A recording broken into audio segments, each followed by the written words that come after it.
5.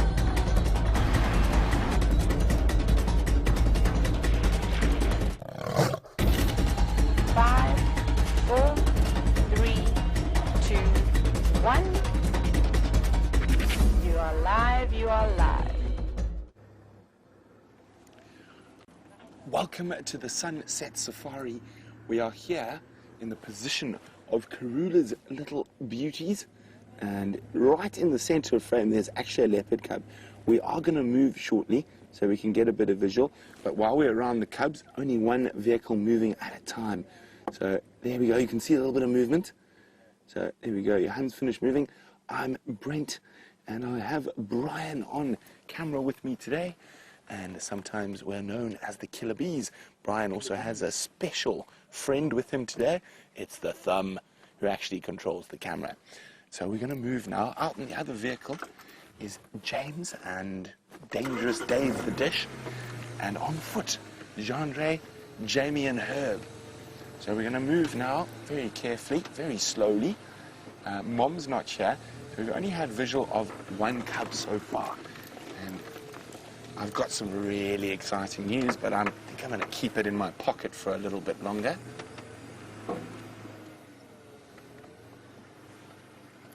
Bryan, you tell me if you get a nice gap through the spike thorns.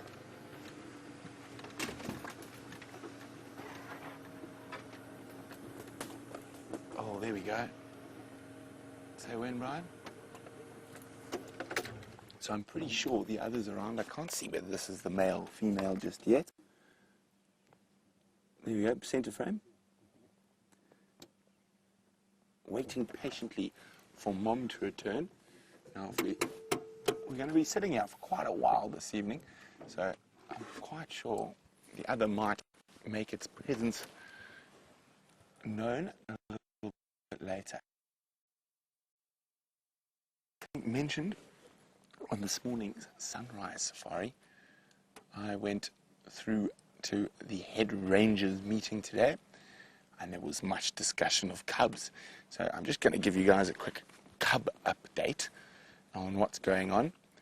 And throughout the whole northern Sabi Sands, the Styx cubs are still well and seen regularly to the side. There's, if I remember correctly, 8 of them.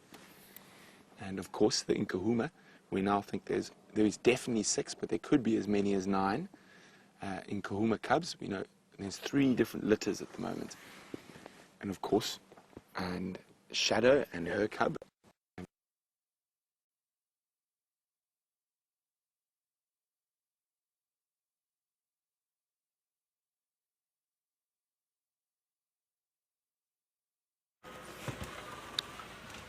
Well, there you are, everybody. What a brilliant start. 2 tiny little leopard cubs. Well, they've been renamed now, and I don't know how I feel about that. Well, I do, actually. I feel dreadfully depressed about it. We are in the process of trying to get into that lion sighting that we had this morning, the one where the Nkahumas killed the buffalo, and we had beautiful cub sighting today. There are 2 impala over there. We've just gone past some elephants, and I'm not going to stop. We're going to quickly try and get in there just to see if the cubs are still there, because we know that there are many game drives going to be mobile this afternoon. We go out a little bit before everyone else. Now, I'm going to stop briefly here. Dave, if you can just show everybody the vultures coming flying in here. There are hundreds of them. Look at them all. Can you see them, Dave? Yep. Look at them, and they're all coming down. And this is a big lesson, because of course when we see vultures in the sky, often we think, well, there must be something dead there. Half the time they've just seen a thermal, and they're all going to the thermal to share it to go up into the sky. But if you watch these ones, they're all coming down. They're starting to descend. It's wonderful. 1, 2, 3, 4, 5, 6, 7, 8. There aren't quite hundreds, but there are a lot. Mostly white-backed vultures, and they'll all be coming in. All right, let's go a little bit closer. Like I say, there are going to be quite a few people coming in here, I imagine, during the course of the afternoon. So I just want to quickly get the lay of the land. It was said that apparently the Apparently the lions and the cubs moved away from the carcass because they were set upon by a number of hyenas. I think everyone's safe, and they went off north, but they could have come back again, so I think it's worth just having a quick look. There are no lions there, then we'll probably move out and go and see what else we can find. We did find some elephants on the way here, which is quite nice, but I just thought we better come and look here before everybody gets mobile, and we'll have a look at the vultures. And of course what remains of that hapless buffalo bull, which was unceremoniously removed from this life by the lions yesterday. 5 lionesses killed a big buffalo bull. That's no mean feat.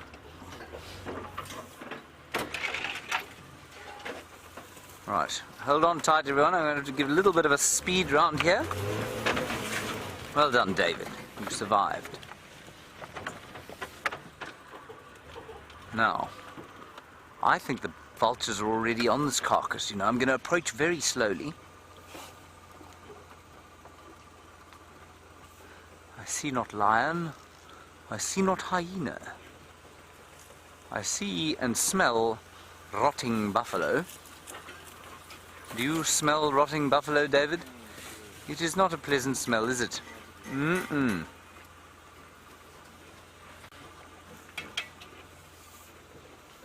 Now, what's interesting here is that the buffalo carcass is here, but there are no vultures on it, no hyenas, which says to me that one of those 2 major predators is still around here somewhere.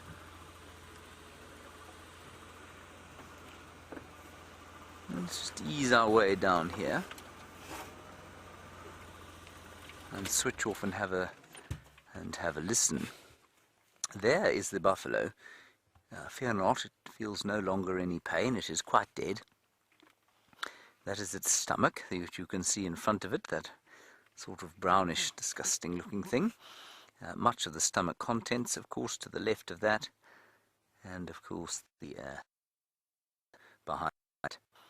Now, there is a lot of meat left there, and these vultures will be strongly considering coming down, but I don't understand why they aren't down here already. I didn't see a whole lot of them fly off when we got here, and so it might be that there is a hyena or a lioness around here somewhere.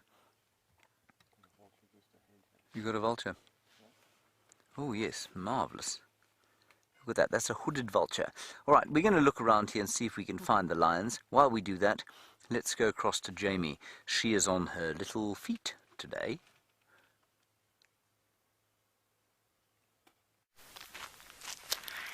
Hello guys and welcome to the Sunset Safari. My name is Jamie and obviously I am on foot, and I have Jeandre on camera with me, and of course the ever-present Herbert, who is walking ahead of us and making sure that everything is safe and secure. So this afternoon we're going to head out and we're actually going to try and help everybody find Karula, the Queen of Jeandre. Now we're going to head straight back to where we left her when we were on the vehicle on the sunrise safari, and we're going to see if we can't spot her around there. She was definitely hunting. Let's go and find out if she has had any success. Before we do that, they were watching us while we were busy talking. In that termite mound, I wonder, I think we're a little bit close to get their heads poking up if we're looking at them. But in that termite mound is a dwarf mongoose that has been watching us walk across quarantine clearings. The nice thing about this particular group on quarantine is they actually have got really, really used to the different people moving about in this area. So there's groups of dwarf mongoose that are terrified of people, and then there are groups of dwarf mongoose that are relatively relaxed. However, because we're about, I would say, about 15 feet away from this termite mound, he's feeling a little bit scared, and I don't think he's quite ready to pop out. Sometimes that works. No, I don't think so, especially not with the great hulking figure of Jeandre behind me. But before we set out, here's something that we don't often look at, just because we're often so focused on other things on bushwalk and on the vehicles that for those of you building up your tracking scrapbooks, we forget to highlight these things. And I think you might be able to see this whole section here really nice and clearly. So a lot of our viewers put together scrapbooks of tracks or screenshots of tracks to get an idea of what the different animals leave behind. Now this, I'm not even going to quiz you on. If you don't get this particular patch very easily, well, this, for most of you, you'll know almost immediately that it is a blue wildebeest midden, and a male blue wildebeest at that, and I'll tell you why. First of all, because they're the ones that have the middens, and second of all, because we can actually see the tracks in here. So this is the hoof print of the wildebeest here. One half there, one half there, and then of course his dung absolutely everywhere, which is a midden. A midden is a place where an animal goes and defecates regularly. Well, the reason we know that it is a male wildebeest and not a female is, apart from behavior, he's been scraping his hoof in the soil to put the scent of his sort of interdigital gland, or his pedal gland, onto his territory. And what that's done is it's actually smoothed out the top part of his back track. So instead of having a nice sharp track in the way that females do, male wildebeest actually scrape away and round out their tracks. We're going to carry on, follow Herbert into the bush and go and see if we can't get to Karula before we run out of light. While we do that, let's go back to Brent and find out how his afternoon is going.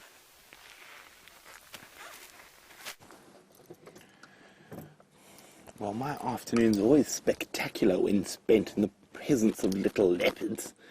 And there we go, that's the second cub on the other side of the termite area. Now, from these visuals, it's very difficult to determine who's who in the zoo. And as I was saying, I'll just carry on with the cub update I was giving. Very exciting news. Tundi has given birth. We're not sure how many cubs yet, but they're underneath the Chitwa room 9 deck. So that area has been zoned for now. And probably about a week old. She's been in and out of there for a week. I just put my handbrake on. And, okay, what cubs? We did the sticks, we did the inkumas, we've done Karula, done Tundi, done Shadow, in Kanyeni. I think that only the female cub is surviving. She's been seen 4 times now with only a single cub. That's quite sad, but it is nature.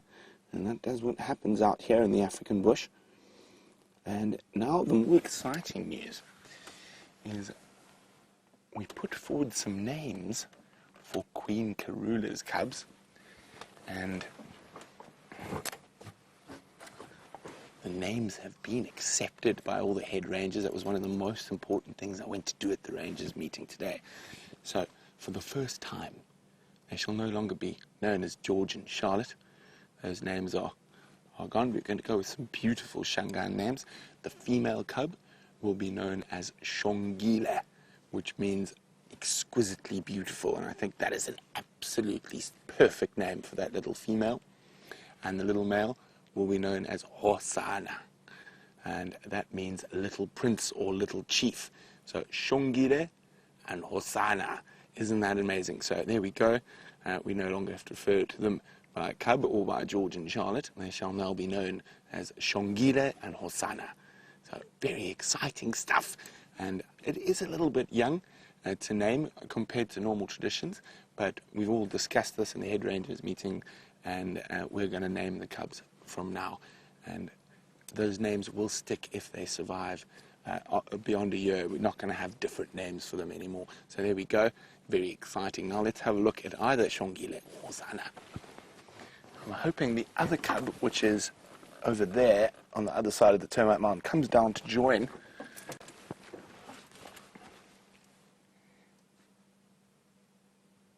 A little tail flicking. And it's nice and warm. 23 degrees Celsius, 70 odd Fahrenheit. So that's why they're in the shade, patiently awaiting mother's return. And fingers crossed, Karula's had a successful day hunting, and she's going to lead them off to a nice big meal.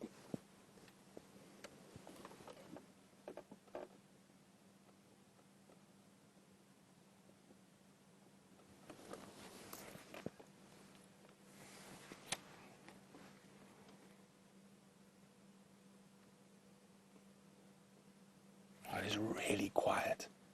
Yeah? There's almost not a sound in the bush at the moment. I can hear a fly buzzing.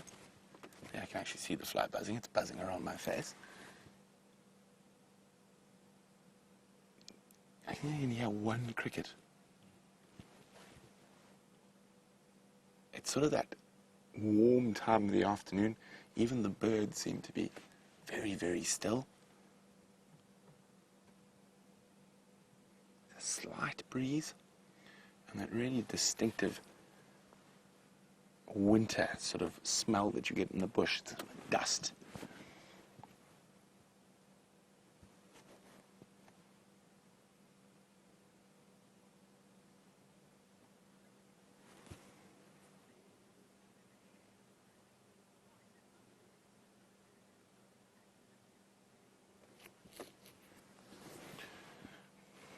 Hi Monique. Monique's in London, and Monique would like to know, is it not risky to view the cubs without their mother?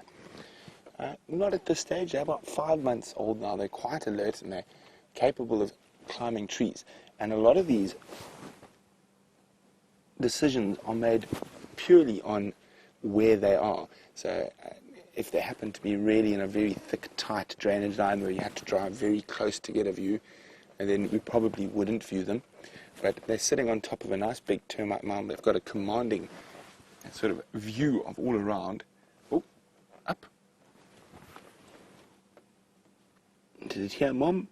Wouldn't that be spectacular to see Karula coming back to greet her little cubbies? So is he? No, trying to get comfortable again. Oh, tired kitty. There it is. I don't know if you guys can see, is that the male or is that the female? If you can see, let me know. Questions at wildearth.tv, #SafariLIVE. Now, as I was saying, Monique, in this situation, they're in a really relatively safe area. They've got lots of different escape avenues, and it doesn't require bundu bashing to get to them. So, and also the vehicles are going to be quite static because the cubs are not moving from that termite mound. So it is perfectly okay to view them at the moment.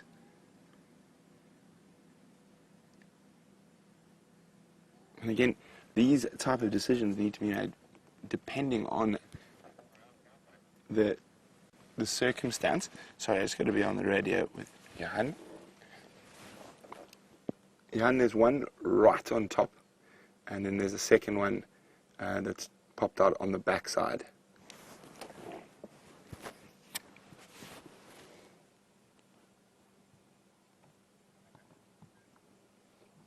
So we can't see the second one. We just caught bits of movement through the thickets up to the right of the one we're seeing. There we go. Brian's going to show you where, a little bit higher. So right in that thick stuff. We just saw the movement a little while ago.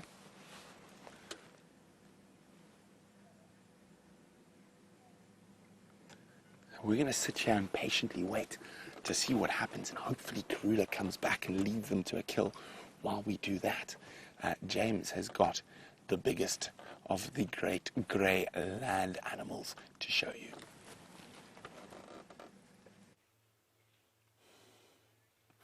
As opposed to the smallest of the great grey animals, which would of course be a common duiker. Indeed, it might be a rather old bushveld gerbil that was greying. This, an elephant, and this cow is not happy.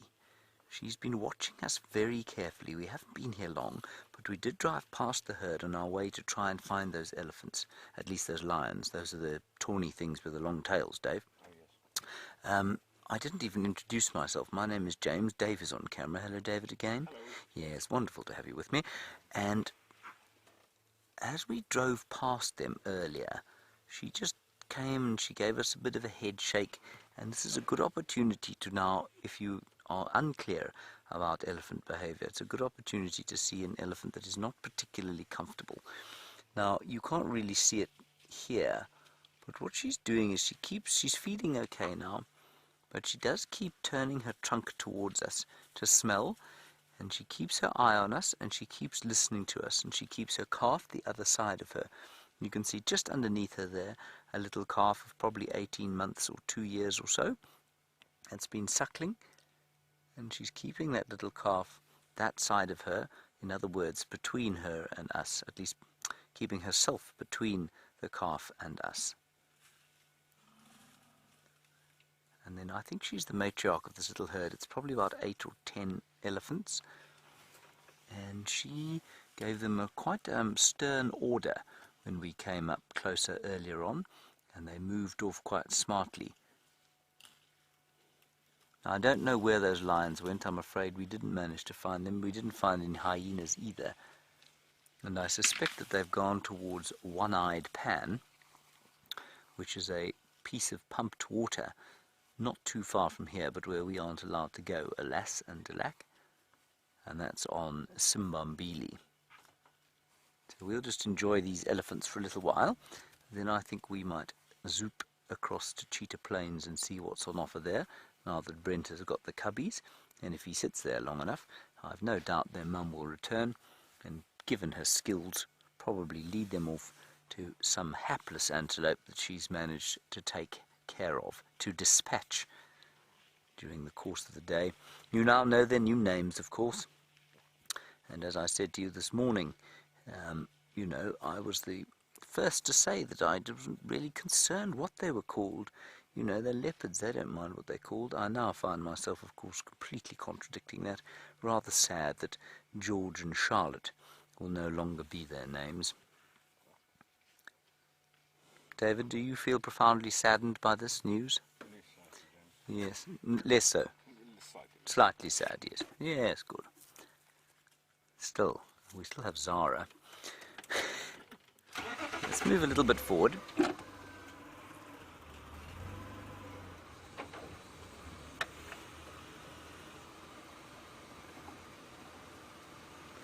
It's quite thick woodland here.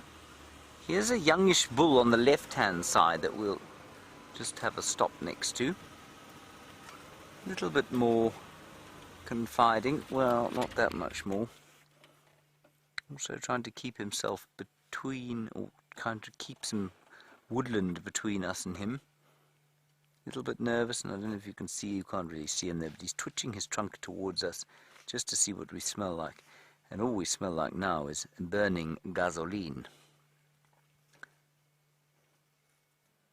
Not even the conditioner that keeps David's fine locks in their resplendent curls is able to overcome the smell of gasoline. There we go, lovely picture of gold and copper and green and grey. Right.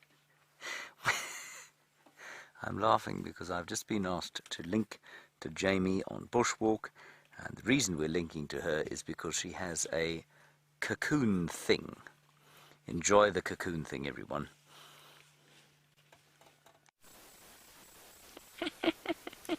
A cocoon thing indeed. And have a look at the cocoon thing, which is just visible in between the various spikes of this particular bush. Very, very difficult for us to see, but here it is. And it's a fascinatingly shaped cocoon thing. It is in fact the cocoon of a bagworm. Now, bagworm is one of those incredible little caterpillar type worms that collects a whole mound of rubbish, leaves and bits of hair and whatever it can find onto its back, and it carries it around. It looks like a little walking pile of debris, and you wouldn't know that it was a living creature until it actually moves across the ground. And what we have here is its casing, its cocoon for it to pupate, dangling very gently off the edge of a bush that is not terribly palatable to the animals around here. What we've recently found out is that this is incredibly toxic to livestock. So local people make sure that they remove it from the areas where they keep their cattle if they ever happen to find it, if they see it beforehand. Because apparently what happens is it's very, very toxic, and the livestock actually end up dying as a result of ingesting it. Now, apparently this has been tested and proven to be the case. Usually when you've got livestock dying, if they've died and there's no clear reason what it might be, almost invariably out here. One of the biggest reasons is that it's going to be caused by a snake bite, but it's usually quite easy to find the puncture wounds of the snake bite itself. The alternative is that the livestock have eaten something toxic, whether it's a bulb or some kind of root system, root structure. Perhaps it's just a plant that they are not evolved to deal with. One of those things might be an accidental ingestion of a bagworm's cocoon thingy. Is, I think, the best description I've heard in a while. Well, on this very warm afternoon, it's definitely warmer than I was expecting, and I regret my lack of shorts. I definitely feel as though I've been unprepared for this particular temperature. So we're going to carry on. We're going to keep moving quickly as possible so that we don't lose light. While we do, back to James and his elephant thingies.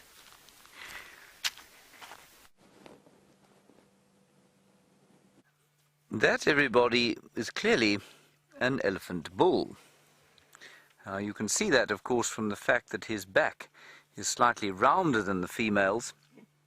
He's also got a rounder forehead than theirs, and his tusks are a bit thicker at the base. Did you see that, David? Yes, yes. You see how obviously he was a bull. Very good. Now, we haven't quite left Arethusa yet, because there's this little elephant herd here, and this bull is very clearly, well, I think he's got quite amorous intentions. And we heard some squealing elephants around here. I thought it might be the lions that they were sort of trying to chase, but there you can see very clearly that he is testing the female to see if she might be ready to mate with him. He's too small to be mating now. He's sort of trying his luck. He's like a teenage boy at the school social, and she is going to reject him out of hand, I suspect. He's only about 18 years old or so, and 25 is around about the age that they normally could expect to mate for the first time. But if there was a big sort of 45-year-old, 35-year-old bull around here, he'd be skedaddling through the bushes trying to avoid them. And interestingly, you can see there the female, that's the one on the far left-hand side, has got a calf. That little calf is hers, and so they are breeding active far earlier than the bulls are.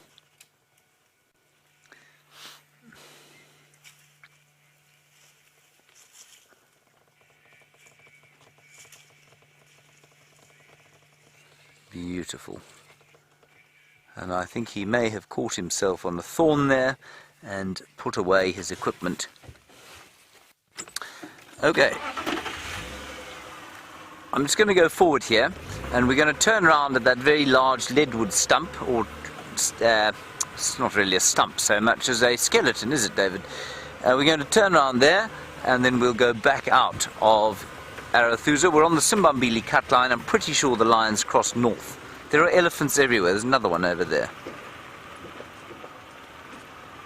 All right, let's go back to Brent and the leopard cubs while I decide what to do here.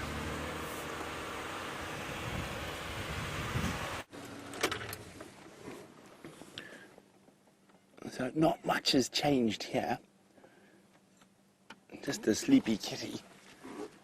And we still haven't seen the other one again after the initial movement.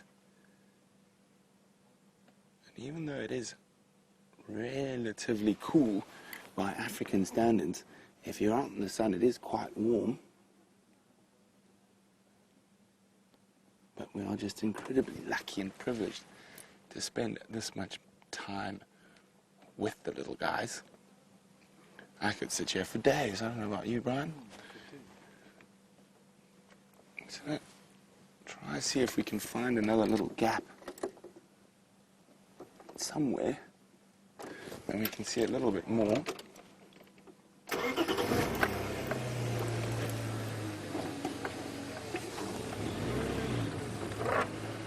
Try to sneak our nose into this little gap ahead of us.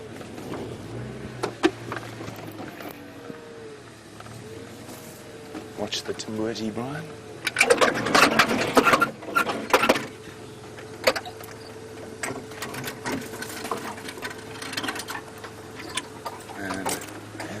Bertie, be careful.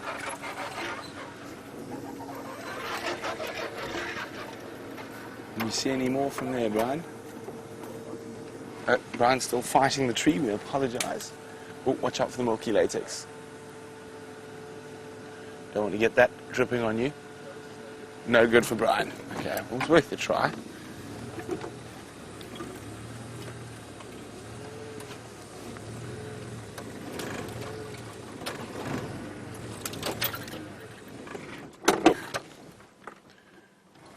How's that?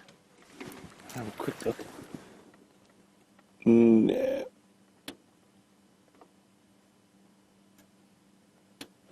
Now this morning, the cub was lying out in the glorious sunshine on the other side of the termite mound, but now that it's hot, hiding in the shade.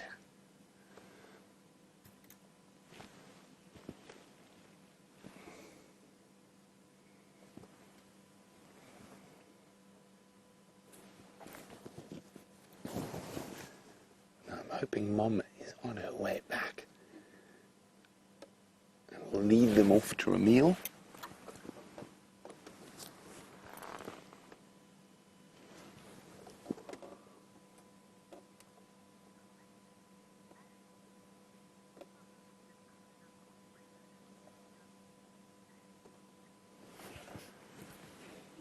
Now, Ashley is hoping the same as me that Karula has caught some breakfast or dinner or an any time snack for the little cubs.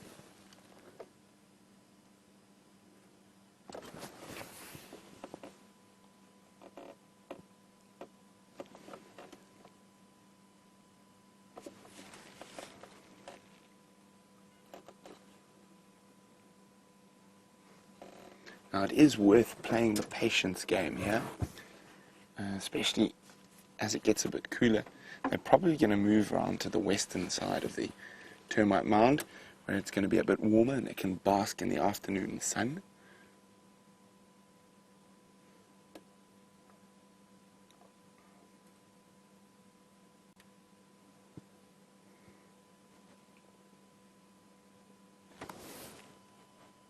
I think it might, what do you think, Brian, if we might try on that side of the marula tree?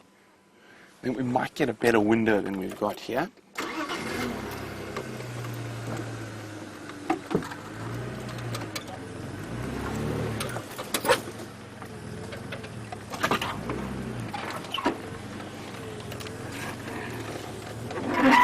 It's always important to just move very slowly, even though Karula's cubs are quite relaxed and used to the vehicles. It's always better to just keep that very slow movement around cubs, especially when their mom's not here. So you see, we just everything very slowly.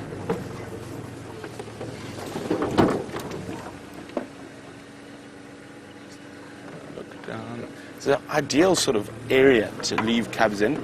You see there's lots of big trees around that if they had to, they could scramble up to get away from potential predators.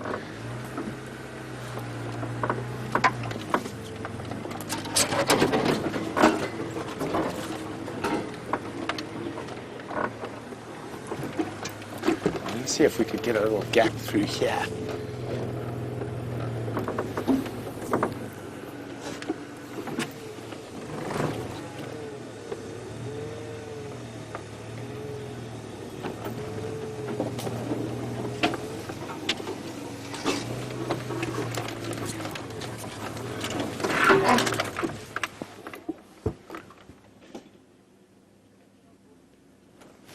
I want to see a little bit of movement. Just waiting to see what happens.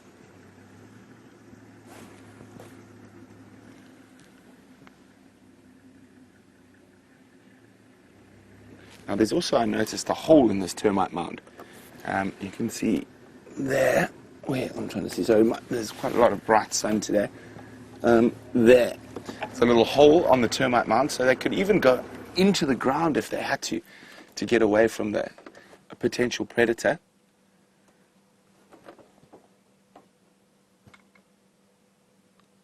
Now, it does look like that hole has been utilized by warthog at some point, I think it's probably wise for the warthog not to spend too much time here at the moment. Remember, we're on a live African safari with tiny little leopard cubs, about 5 months old, and they have now been named. Look, I can see shadows moving, which means the cub is moving. Could be trying to come up to the top now. And oh no. So remember, they've been named now. Hosana and Shongile are the names of the little cubs. And remember, Shongile means exquisitely beautiful, and Hosana means little chief or little prince.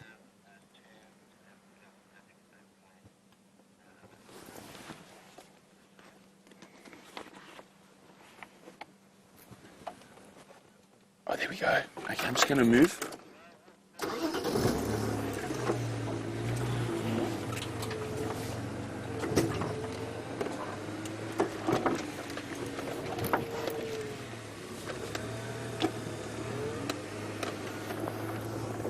Okay, so while we reposition to get you a better view of these little guys, James has got the tallest of tall creatures.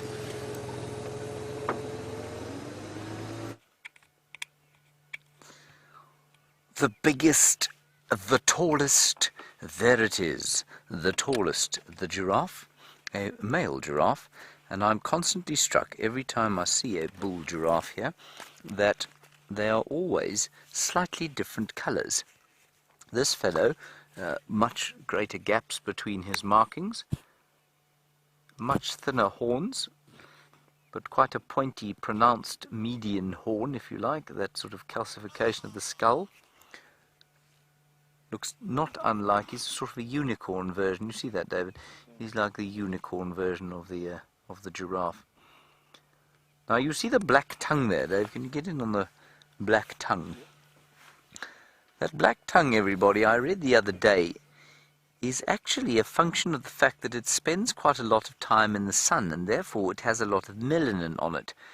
If you were to sort of climb a tree, and as the giraffe came towards the tree, grab its tongue and pull it all the way out, what you'd find is that the bit behind that you can see is black, but if you gave it a little bit of a tug, you'd find that it was pink behind that.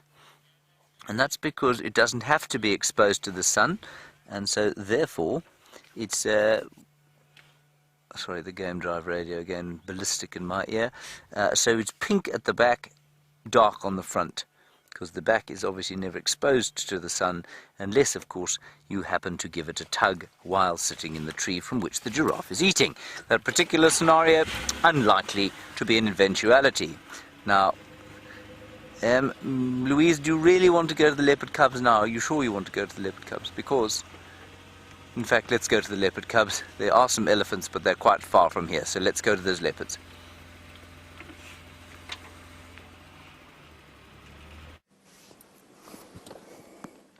There we go, and it's moved to the top of the termite mound, so a much better view for us.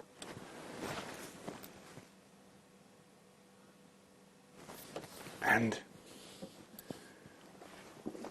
I think the other little leopard has moved off into the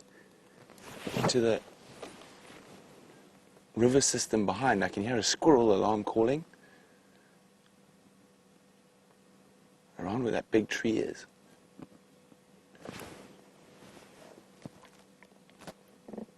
Sorry guys, just got to be on the game drive radio for a second. Tax, were you looking for me?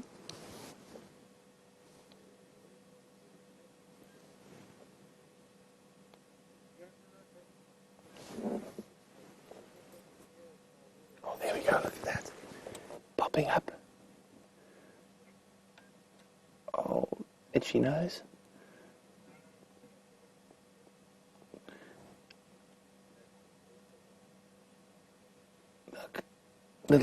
Little leopards often get very bored when their mom leaves them alone for long periods of time, but during the heat they generally keep quite still, and it's only really maybe a little bit later in the evening that they might play, so we might get to see them play. There are some other vehicles who are going to be interested in coming here, and we will give them a chance and then possibly come back a little later.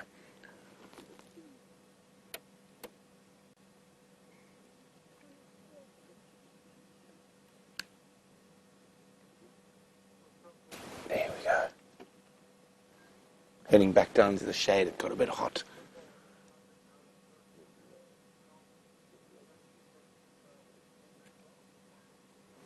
There we go.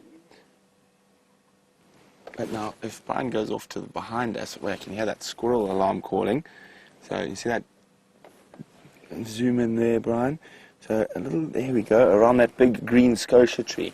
I think, or actually a little bit close to that, but I think that the female or the other cub might be in the tree there. So let's go have a look.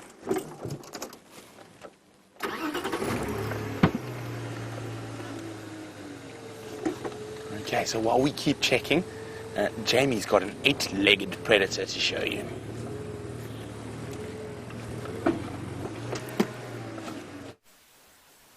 I have an 8-legged thief to show you in this particular case. A kleptoparasite called a dewdrop spider. And it looks exactly like somebody put a little drop of mercury or perhaps a drop of molten silver on a spider web and then gave it some legs.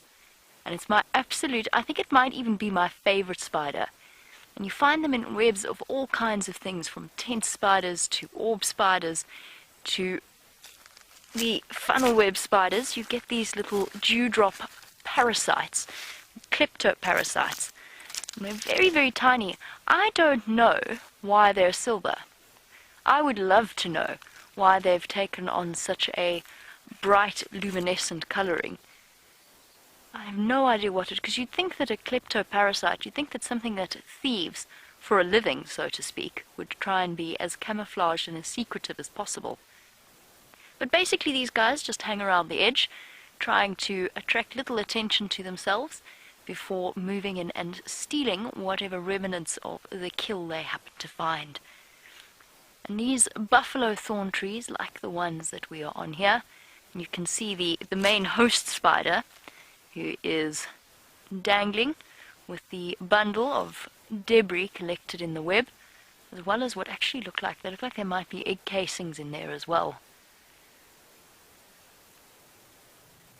A tent spider with a kleptoparasite, and there's actually a couple of them, but you have to get them at exactly the right angle to get the shine that they exhibit.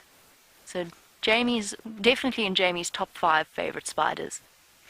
And then, if we go down just a little bit, we've got the remnants of a waxbill nest, a blue waxbill nest. And if you think about it, if you're a little bird, this is the perfect spot to hide a nest site. I mean, for me, I was going to show you something, but I kind of proved my point. Thank you, Herbert. Herbert's managed to untangle me from the buffalo thorn that I was trapped in. But it kind of proves my point, because getting yourself in here, if you're a predator, is, first of all, you've got to spot something that basically looks like a bundle of gathered up grass seeds and not much else. And then you've got to try and navigate through these incredibly sharp thorns. It's basically like running a gauntlet.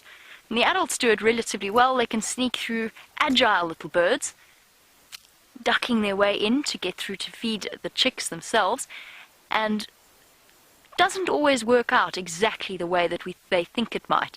Now, those of you who are watching our special, or our build-up to the special Father's Day broadcasts in the States, you might have seen that bird that was impaled, baby bird that was impaled upon a buffalo thorn.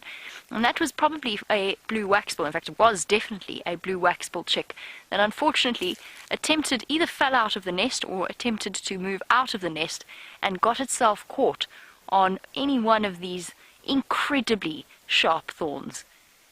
Even as Jeandre is navigating around the buffalo thorn, he's doing so with great care, so as not to find himself hooked in a tree many of you will by now know as a wachabiki tree, or a wait a little, the buffalo thorn, because if you just so much as look at it wrong, it manages to somehow hook a piece of skin and attach itself there.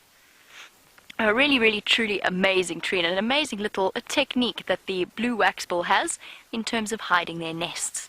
We're going to carry on. I don't want to waste too much light. We're nearly at where we left Karula. This is a zebra wood, by the way. Sorry, since I'm now clutching it and it must look utterly bizarre. This is a zebra wood. with its incredibly solid thorns. There's no other tree in the world that has thorns coming from thorns that are as solid as this tree does. Definitely an instant flat tire if you happen to find one and drive over it. Right, we're going to continue on over to James and his wildebeest herd.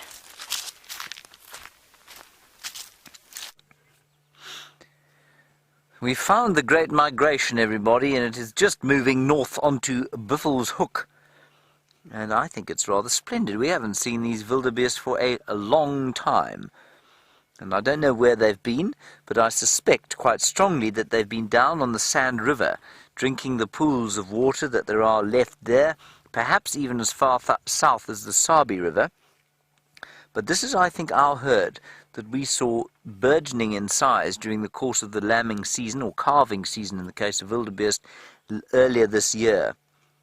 Not earlier this year at all, later last year, sort of around November. That's a yearling there that you're looking at there, not quite a yearling. What would it be? It would be about an 8 or 9 month old wildebeest that is headbutting some other wildebeest on the backside.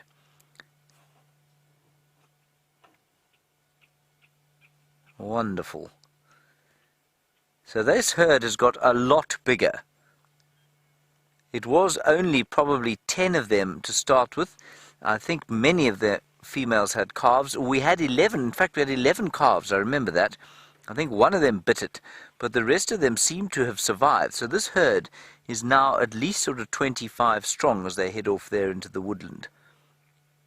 And that's really nice. And you obviously, most of you will know that the blue wildebeest, which is what this is, migrates in great numbers across the East African plains, and some 2 million of them move across the East African plains there. Not anything like that number here, but this is the same species. It's just a slightly different subspecies. And this, the one in East Africa, is called the brindled gnu, and this is just called the blue gnu. And if you've ever heard them call, you will understand why. They look quite morose and they go bow, bow, bow. You can imagine if you went bow, and that was the only thing you could say, bow, then you too might be described as blue. Okay, on we go. Let us move along. They have gone into Biffel's Hook. We cannot follow them.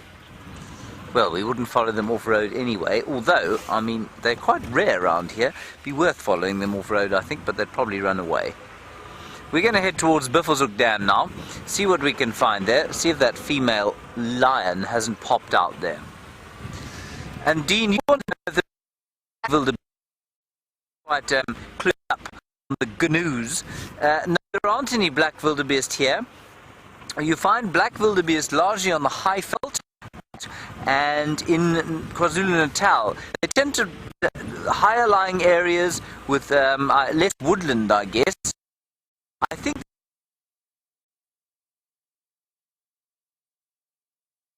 ridiculous, given that we don't have the Kalahari and the fringes of the Kalahari Desert and up into Botswana. We probably have about 100 millimeters less rain than we do here. That is about 4 inches less rain than we do here, and they seem to thrive a bit better up there. They do mix, but they don't mix as in they don't interbreed, but there is a slight overlap in their range. A black wildebeest, everybody, a stunning animal with a bright white tail and a white mane. Similar looking to that, but the horns face slightly more forward as opposed to out to the side. Couldn't begin to tell you why that should be the case, but they are rather wonderful looking creatures, which we do not find here. It was a really nice surprise, that. So we'll head up over the hill here, down to the water's edge, see what we can find there, and if we don't find anything there, I'm tempted to just check if that lioness hasn't come back to where the cubs were yesterday, but I'll decide. I think they did check this morning and there was nothing there at all. We'll just have a quick look around Biffel's Hook Dam. She might be just lying there next to the water.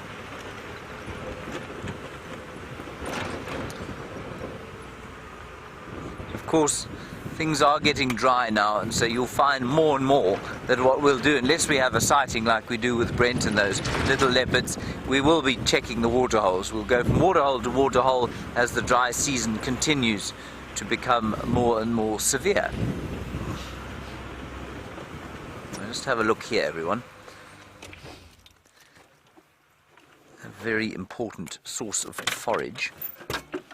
And Davey, if we need to do a quick link, you'll tell me, will you?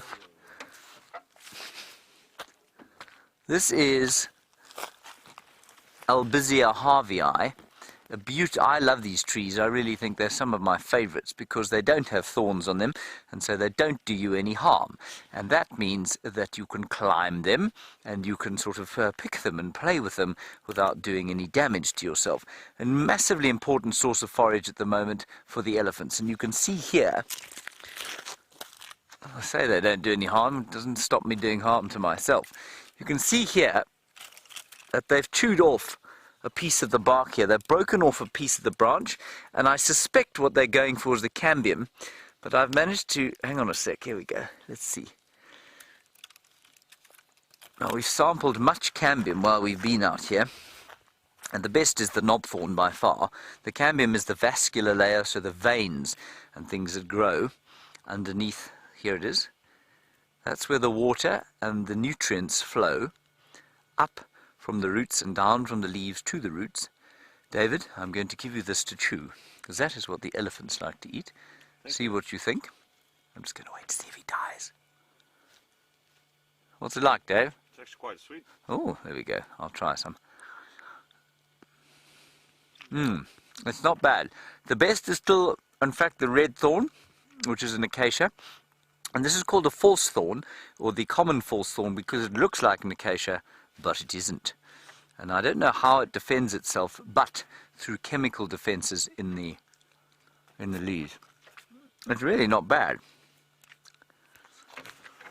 I might have to get my knife next time and cut off a larger piece. So that is Albizia harveyi, the false thorn or common false thorn, and it's sweetish. Not as distinctively tasteful as the other ones. Tastes like sweet wood, really, doesn't it? It's not bad. Very nice. Now that far end of the road there is our northeastern corner. We're not going to go quite that far. We're going to turn down south before we get there and go and see if we can't find something at the dam. It is a stunning afternoon, apparently 22 degrees Celsius, which is 73 degrees Fahrenheit. That's not very warm, and certainly when you drive a bit quickly, there is a little bit of a chill in the air, so we're still in winter, and this has been by far our coldest months. What on earth? Grief, I nearly had a heart attack. There's a duiker there. Very nasty of you. Exploded out of the bush there. Now that it's given me a fright of my life, it's very relaxed. That's a really nice shot of a common duiker. Goodbye. Do have a lovely afternoon. Wonderful. That's a really nice shot of a common duiker, everybody. They're not large. Female about 17 kilos. So he's slightly lighter, and he's a he, of course, because he's got horns.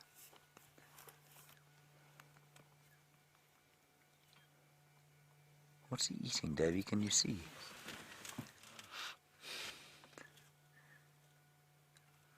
Well, at the moment he's just cleaning himself of ectoparasites. Highly underrated is the duiker. Now he's scratching his chin.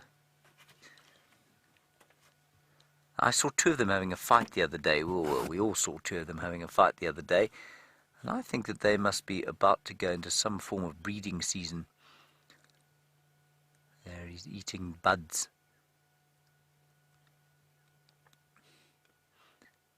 Look at that. I mean, the flexibility is quite astounding. Just want to see what he eats. And often you hear people say, well, you know, duiker eat meat as well. I don't think they eat a great deal of meat. Certainly there have been records of them eating guinea fowl chicks out of the nest, but they don't eat a great deal of meat. They probably do chew on bones, though, like many of the antelope out here, especially at this time of the year. And Brent had a lovely sighting of some kudu eating some bones yesterday. He seems to have quite a lot of itchiness about him, David, don't you think? Maybe he was bitten by a mosquito. Astoundingly, despite the cool temperatures of the night time, I have been assailed by mosquitoes this whole winter, and I find that bizarre. It's never happened to me before out here. Very nice. Dam's just down here. Let's go and have a look and see what's there.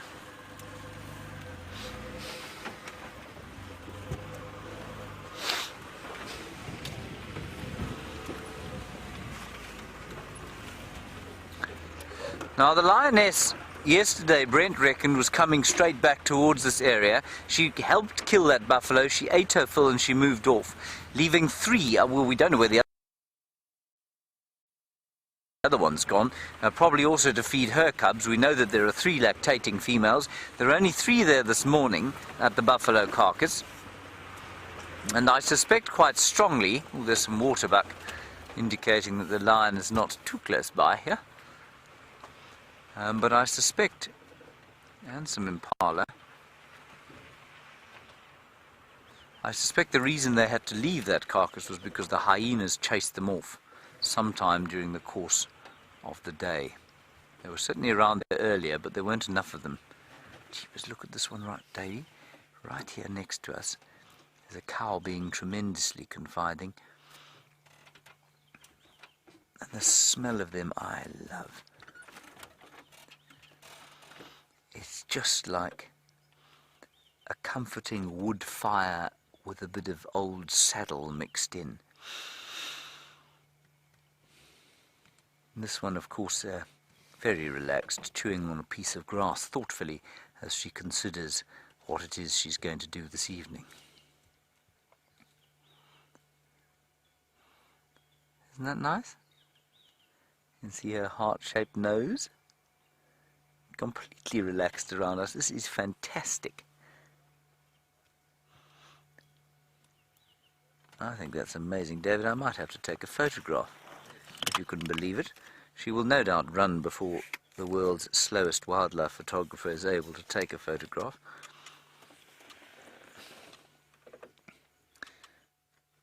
Oh, come on, focus.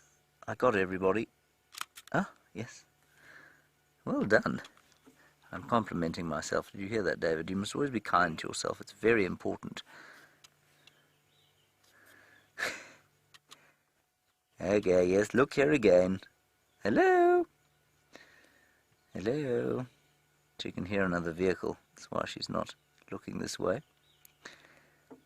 I love that grass hanging from her nose. I think that's too wonderful. No. Where are you going?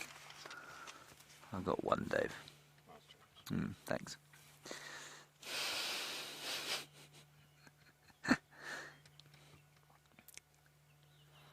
The other thing it reminds me, the smell of, I don't know how many of you are, how many of you like to drink fine malt whiskey every so often, of course only on celebratory occasions, but a fine malt whiskey called Peat Monster.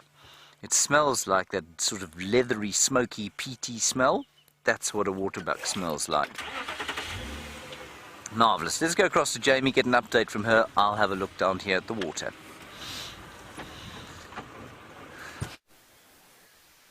Our update for you at the moment is that this is where Karula, or around where Karula was last seen. And of course the leopards of this area absolutely love these big termite mounds that they can climb up, and they're doing exactly what I'm doing now, which is giving myself a little bit of an advantage of height, and also worrying slightly that Jeandre is going to go tumbling down as he attempts to climb quite a crumbly termite mound.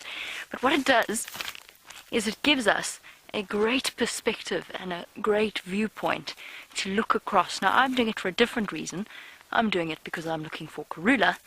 Herbert, I think, has picked up on her tracks, though, a little bit further to the south. But Karula would be doing it, or Mvula or Tingana, whichever leopard it is that we happen to be seeing. They would be doing it because here's the perfect place to spot prey. And that's what Karula was doing this morning. She was looking to see if she couldn't find something to eat. I'm going to attempt a descent now. It's going to be relatively tricky. I might fall down. And you can all have a jolly good giggle as I go tumbling down the termite mound. It's going to be fast. I think it's the only way forward. Here we go. It was slightly more graceful than I expected it to be. Sorry everybody if you were waiting for a spectacular fall on live TV. I'm afraid today I'm not providing one. It'll happen again. It's been too long since I last fell down. It's going to happen at some point soon, in the not too distant future. And now, we're getting into the tricky area. This is the strychnos plants that we often talk about, the thickets. Now they're bush encroacher species. What that means is that they grow up in clumps all around disturbed areas. And this is fine. This is pretty easy to manage. There's a couple of them every now and again. And in a couple of places in this reserve and in other places, they grow up to taller than I am. I'm about 5'7". They grow taller than that. And they basically form an impenetrable wall of vegetation. And if you lose a leopard or lion in there, chances are you're going to struggle to find them again. We're looking very carefully in this area. This place is crisscrossed with game paths, very clear paths where the animals have walked down them, basically making their own, the equivalent of a hiking trail. And we're checking each and every one really carefully to see if we don't spot Karula's tracks. I'm going to go see what Herbert's found. In the meantime, let's go back to Brent.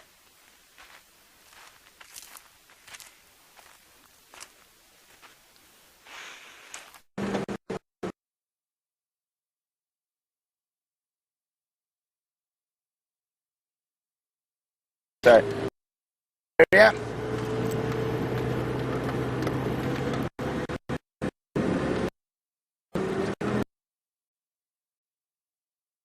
In a really thick area, they've gone down into that little river system. Our signal's a bit unstable.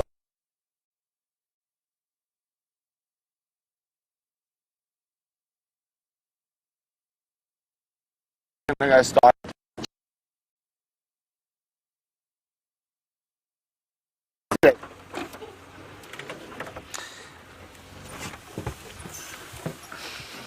Hello everybody. We're just going to see into the area where the lion cubs last were, and we're not going to sort of stick our noses too much around there. We're just going to look if the female is there. And if she is, well, then we might be lucky.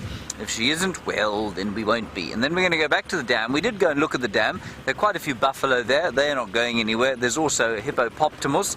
He's not going anywhere. The terrapin that was on his back might go for a swim, but I'm sure will go on to his little warming island shortly.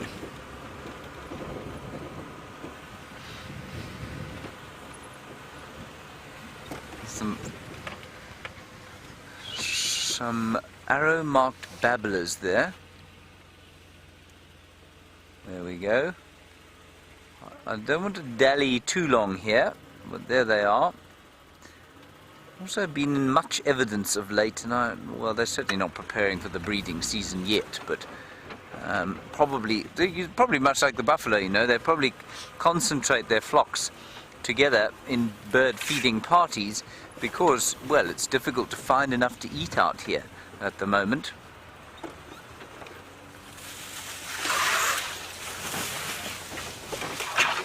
There we go.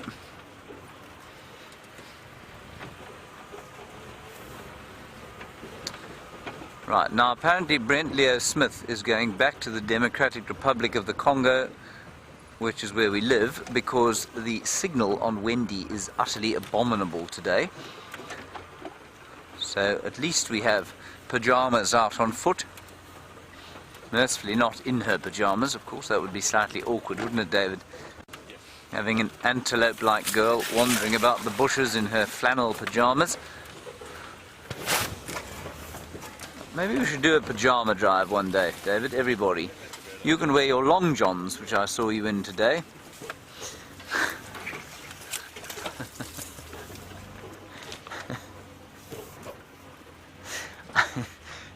shocking thought.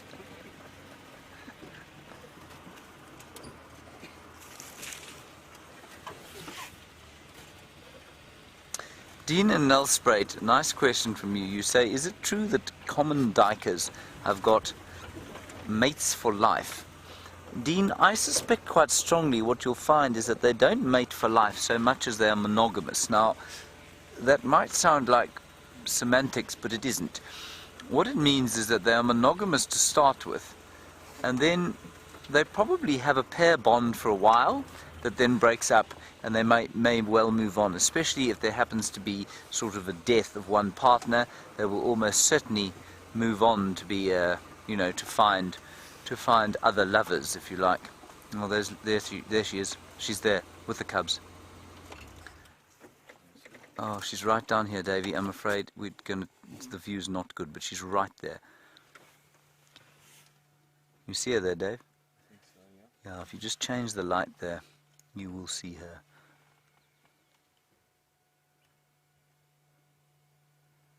Sorry, everybody. I mean, I know it's difficult, and I will try and move, but there is a lioness there with very, very small cubs. And because she's here, we can spend a little bit of time here. I'm just going to back up a little bit, Dave. We'll see if you can get... You know, there you've got the lioness. And there you can see a tiny little cub, too. Sorry, I'm going to try and be manly about this. This is wonderful. Look how little. Its little ears don't even stand up yet. I'm just going to call this in. Everyone, we're not going to be here for long. It will only be a one-vehicle sighting, but there is a tiny little lion cub. Bernie, come in. Look at that. Bernie, did you copy Bernie?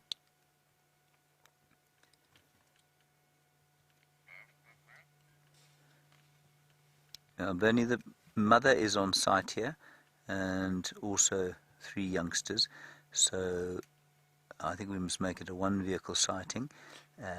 There's a 1 out of 5 visual. Look, it's yawning, it's so tired. If you give me just 5 minutes, then I'll pull out from here. Stations 1 and Kahuma Lioness on site with 3 cubs on the position to the north and east of Buffelshoek Dam. Best approach off the fire break. You'll get a view from there. I think definitely a one-vehicle sighting.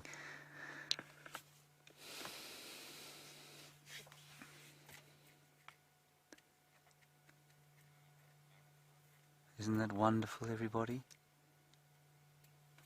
I'm just going to try and reposition slightly.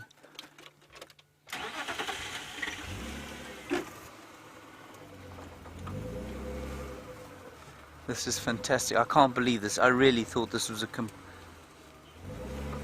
complete waste of time to come in here. And yet here we are.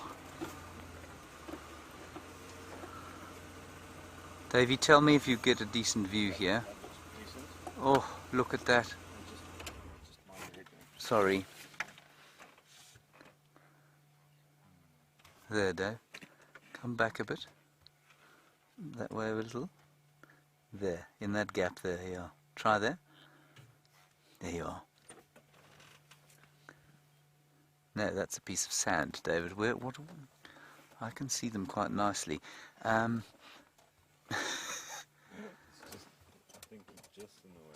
She's just, yeah. There, that's it. I think you've got, no, you don't. Where's the camera pointing? You see the lioness? There's the lioness, but the cub is just to the left of her. There we go. That's her. There we are. Look, little things. They're only about 8 days old. Well, no, I'd say about probably 10 days old. So they're not old at all, obviously. Their little ears don't stand up yet. Davey, if I go forward, would that help you? Or back? I'm just going to go... Yeah? You're right there. Just going to go back slightly. Very slightly. How's that, Dave?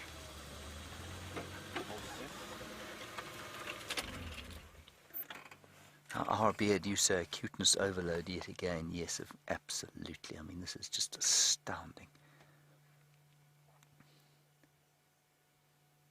Oh, look at the little hairs, and their ears are so small. They're not even making any noise yet. And the mother is being so very kind in letting us sit here and look at them. She wouldn't be so kind if we came in on foot. In fact, she'd be utterly terrifying.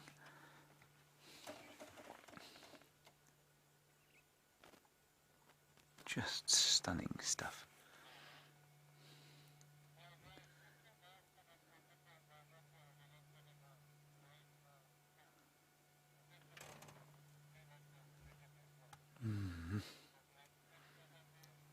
There's the mother.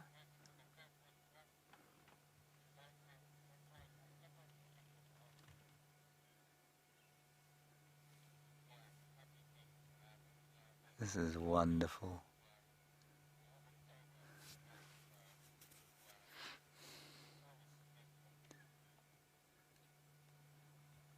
Stunning.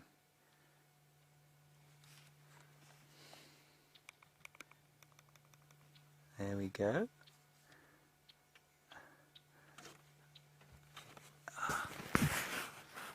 Now, obviously, much too early to try and sex these little ones, but they too.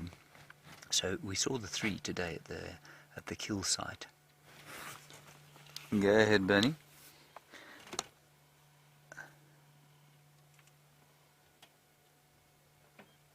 Sorry, I'm just on the radio, everybody.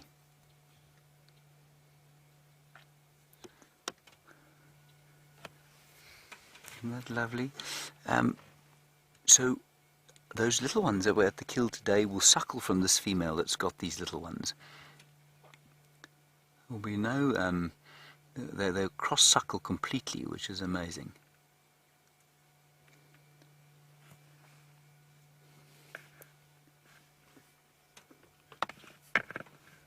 Okay, copy that.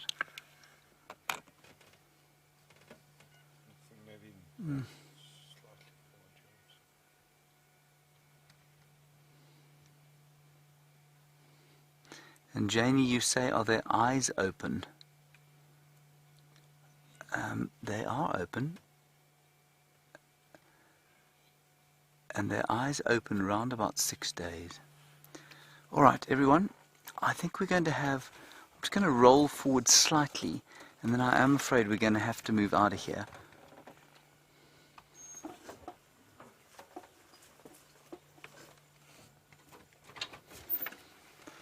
Let's try one more there, Dave, and then I think we're going to leave them be. She's completely relaxed there. Anyway, we know they're fine, so let's pull out of here. And I just, you know what? Let me give me 1 second. Lou, I wonder if we could go to Jamie briefly. Just let me try and deal with the radio quickly, and let me find out if we can stay here.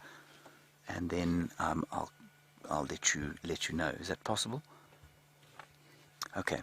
Let's go across the bushwalk, find out what Jamie's got. I'll just get an idea of what's going on here. So guys, we've been having some amazing tracking lessons from Herbert, who works at the speed of light in order to follow tracks. It's amazing what hours and hours and hours out here will do for improving one's tracking skills. So this is what we're looking at. Now often when we stop to point at a track, we point at a track on a road, in a nice patch of soft sand. Look at how indistinct these footprints are that we are following, and this is the sort of thing that we do off-road. We do it, not off-road, when we're off the vehicle, when we're trying to follow up on the animal. Now we usually do it incredibly slowly. Herbert bounces from track to track to track to track. Already his mind is working several steps ahead of him.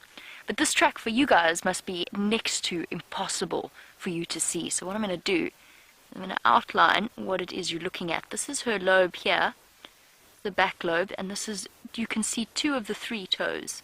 No, you can actually see 3 of the 4 toes. Sorry, leopards have 4 toes that they leave in their track. And it's her foot going this way.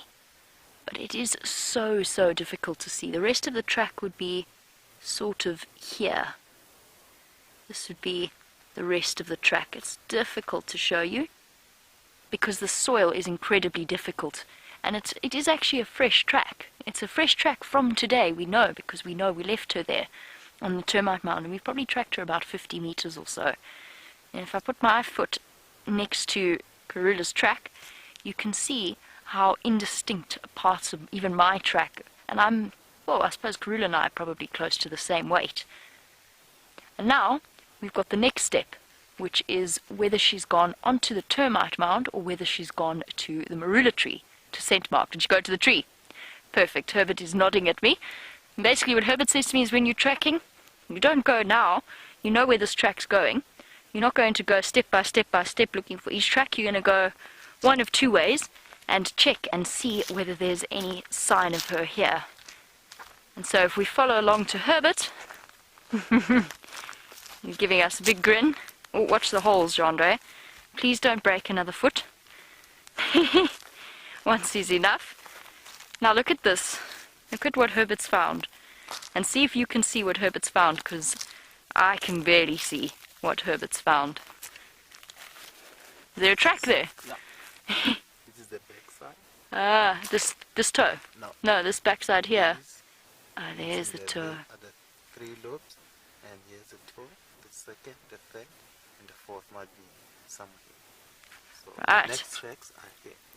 How's that? Heading back. How incredible is that? So I'm standing on her next track because that's how difficult it is for them to see. And this track here, so what Herbert is telling us is this track, there's a track here. And the lobes are here, so the back of her foot is here. Oh, that was a bit exaggerated, sorry. And her toes are here. That right, Herbert? Yeah. I can barely see it from my perspective. I can sort of see it. And it just goes to show you what an art this is, because as Steph describes it, when a leopard walks over soil like this, it's like a piece of tissue paper blowing over the road. They barely leave a footprint behind. Her other track is here. Look at that. You see it? Do you all see it? You all swear blind that you see it? Because I don't see it from this angle. Do you see it, Jeandre? It's incredible, the art of tracking. And she probably came and scent marked here. Herbert is calling us on. He wants us to hurry up. He cannot understand why we can't get this tracking thing right. We're going to follow him. In the meantime, back to James and those amazing little lion cubs.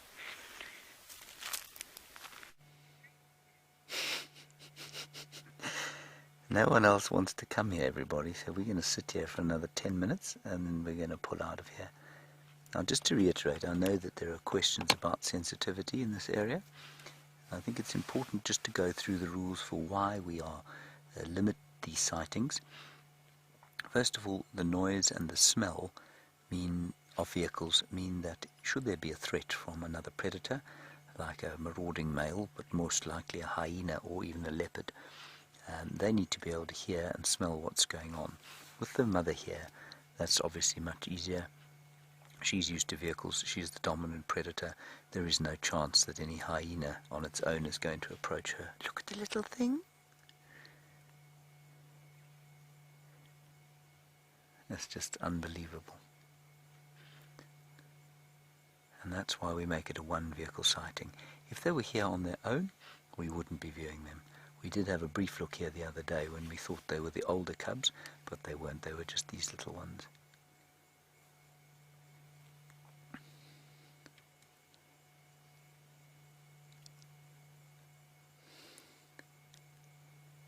Isn't that wonderful?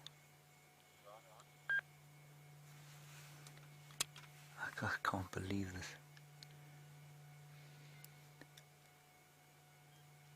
Oof. With the little blue eyes, which are going to change colour so very soon. Keep head-butting the side of the drainage line there.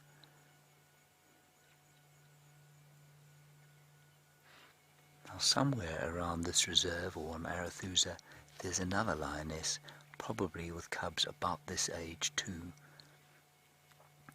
Now three is not a big litter.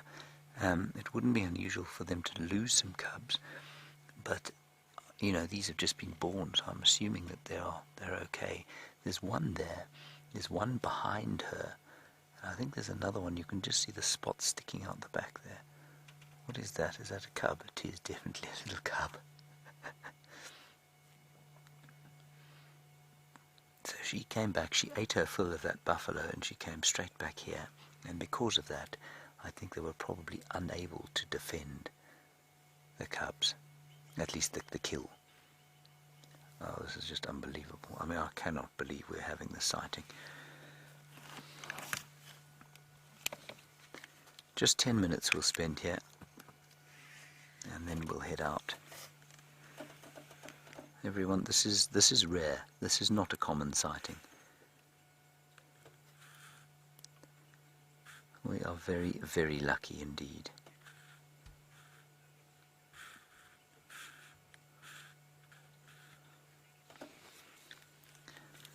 Hello Liz, you want to know how many cubs there are on the Nkuhuma Pride? How many confirmed cubs? Liz, you're absolutely correct. The first time round, it is 6 confirmed with this litter. That's exactly what it is. We don't know about the others. We just know that there's another lactating female.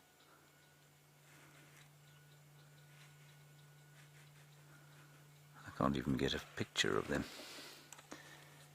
Oh, that's too sweet. It's such a tiny little thing.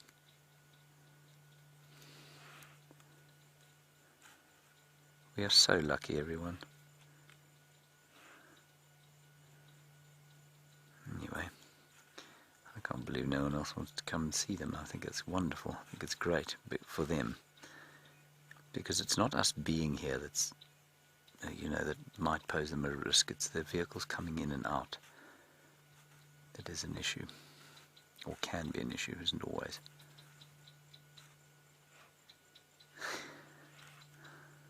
This is just too great.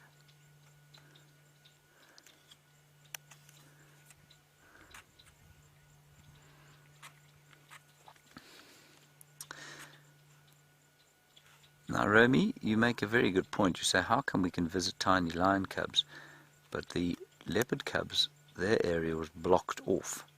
Why is that? Romy, with lions, remember, lions can defend their cubs. Lions are big. Nothing else is going to come past here and challenge that lion unless it's quite a lot of hyenas.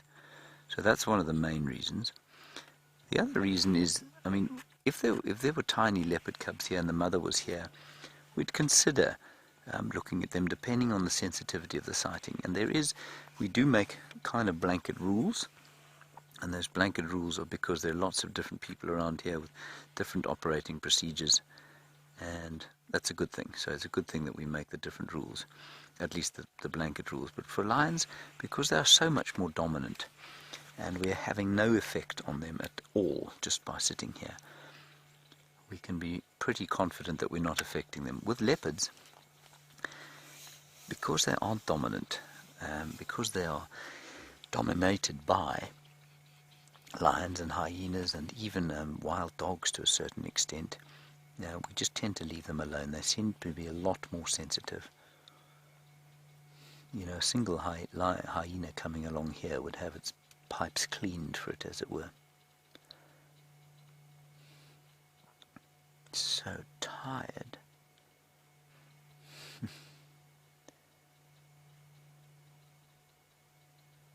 Isn't that beautiful?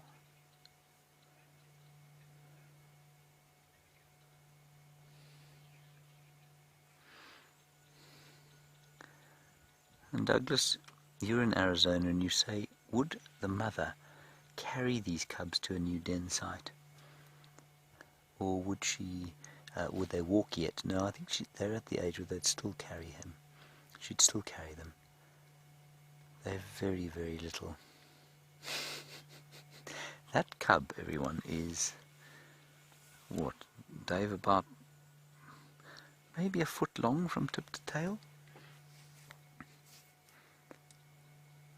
But just getting to the age where they'll start to move with mum.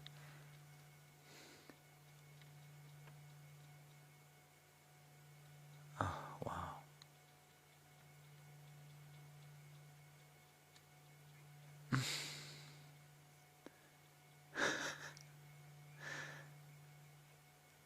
And B. Wilson, you say, have the cubs got their little milk teeth yet? Just about. just about. I can just see the little teeth sticking out there, but not much. I don't, so I mean they will have erupted by now. They're not born with teeth though.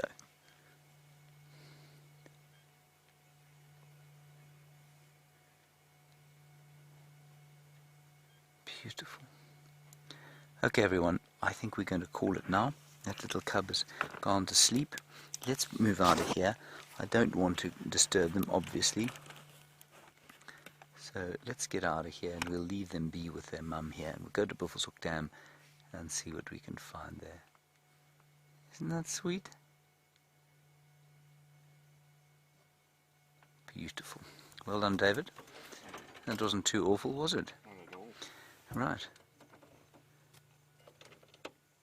Alright, let's quickly go across to Jamie and get an update while we ease our way out of the sighting. Just too fantastic for words. An amazing time with James and those tiny, tiny little lion cubs. And we've got cub prints of a different kind here. And Herbert and I are trying to puzzle out exactly what went on here. There's a beautiful spot for leopards just on that termite mound with an enormous brown ivory tree, which is where little leopard cubs would love to play. And then, if we have a look here, there are tracks here, tiny tracks that even I can see, tiny, tiny little tracks of a baby big cat, in this case, a leopard cub. Now, you can just see, I'm going to try and highlight for you, this is the front foot here. Compared to the size of Mom's tracks, this is the front foot, this is the back foot, always longer and slightly thinner in big cats, or at least in our leopards and our lions. But look at the size of them. So they're coming this way, those are little toes, but look at the size of them compared to my hand. It's about the size of my index finger, the size of that cub track, or just a little bit less. So it's a baby. It's a baby leopard. That being said, we're not 100% sure that these tracks belong to Karula and her cubs. In fact, we think this might have been Shadow. Shadow and her little cubs. So Karula's daughter, for those of you who are unfamiliar with our different leopards, Karula's 9, nearly 10-year-old daughter has a cub of just a month younger than Karula's cubs, just off to the west of us. And this is their boundary. This is their territorial boundary. This line here, Zoe's Road and just a bit beyond. Shadow came out of our property with Brent and moved west onto Arathusa, so just outside of our Traverse area. So, I think, and the tracks are all over here, up towards the termite mound all around, I think Shadow was playing somewhere here with her little cub, and I think this is where she's been hiding it. And perhaps, because our leopards have a very clever way of avoiding each other, perhaps that's why Karula was all the way towards Leadwood when she was last seen, and she went into Torchwood, and now she's come back, now that Shadow's moved off again. Now the territorial boundary, even though they're mother and daughter, is there, and they'll growl at each other a little bit, and they'll be a bit unpleasant with each other. In Karula's case, she might even blow a spit bubble. This is a sighting that Brent actually had, where Karula blew a spit bubble at Shadow, just to show her displeasure. But they don't really, they're not really tolerant. They're not going to fight, but they're not happy about the idea of the other in their company. Herbert's telling me, this way. He's found tracks going this way. It's incredible.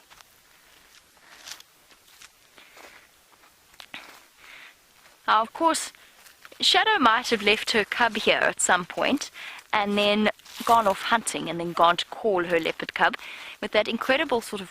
Oh, no, that was a terrible leopard cub impression. It's a sort of a deep chuffing sound. That was a very, very poor one. Perhaps we need to employ Bryan to be our professional animal noise imitators. But they do call. And Ashley in Missouri was wondering how far a female leopard could hear her cub, or how far a leopard cub could hear Mom. And if I have to guess, I don't know exactly, and I don't think anybody knows exactly how far that sound travels for, or at least how far that leopard cub can pick up on that sound. Just want to see what's over there. We've got something. Oh, cool. So actually, if I had to guess, I'd say probably just under a mile or so. Maybe a little bit further on a cold day. We're being watched, guys. We've been spotted. We've been spotted by something stripy. A whole herd of zebra. Now, obviously, usually our approach with animals on bushwalk is to try and not be seen, but I've been prattling away on my approach out here, so they knew I was there, and they knew we were there from a long way back. So now what they're doing is they're quite comfortable with our distance, because we're actually quite far away from them. We're probably about 200 or so yards, less than 150 or so yards from our zebra herd. The one that's uncomfortable, there's a little foal that is off to the left and away from the rest of the herd. That little chap is a bit more uncomfortable. He's probably going to go following behind. But other than that, they have relaxed completely. And we're constantly reading animals' body language and body behavior. It's a very, very important aspect of what we do. And a big giveaway when something is actually relaxed is if it bends down and starts feeding, chances are it's not terrified of you. That being said, you got to watch out for elephants, because sometimes they actually pretend to feed to trick you into thinking they're relaxed. But these guys are perfectly happy. They're alert, they're aware of us, they're watching us with ears forward, but at the moment we're not displaying any kind of predatory behavior. Now, if I were to creep around the edges really softly and try and hide in the bushes and sneak up closer, or if I were to walk in a straight line towards them, then immediately that changes the way that I'm behaving and I become something scary. Now, if we wanted to get a little bit closer to them, we maybe could, but what we need to do is change our outline. So this upright stance, this two-legged upright stance that animals have over thousands of years of evolution learned to fear, can actually be broken. And I've done this before with an elephant, and I would hesitate to do it again. It was a very unique situation, but I've done it with an elephant before, where dropping down onto your haunches and making yourself less threatening often is a way of encouraging animals to be more relaxed around you. So if they wanted to come here, if we dropped down onto our haunches, maybe just sat and let them approach, it might be a very different story to trying to creep up closer. Hello, zebbies. Keeping a close eye on their surroundings. They now are not even looking back at us. Looking off into the distance. Oh, somebody's going to get a kick. They might not be troubled by us, but sometimes they do get into each other's space and they become distinctly disgruntled. Right, we're going to leave our zebra and start heading towards home, since we've managed to get as far away as we can possibly get, and it is eventually going to get dark. So it's time for us to change our direction. While we do that, let's go across to James, who, after his marvellous cub excitement, has gone across to Buffelshoek Dam to regain his composure.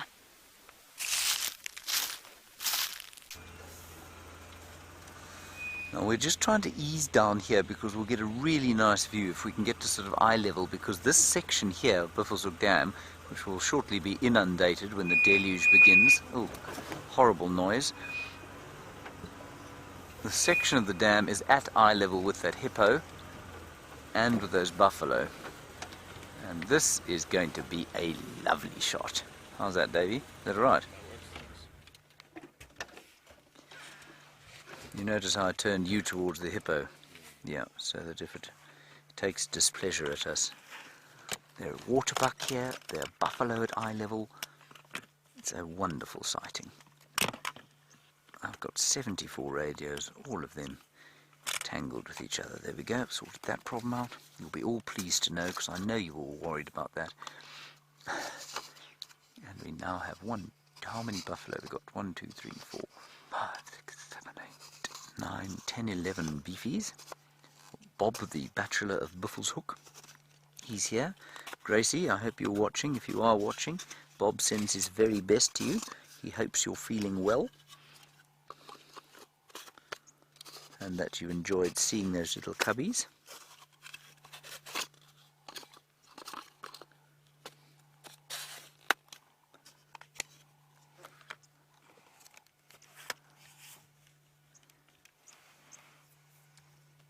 There he is.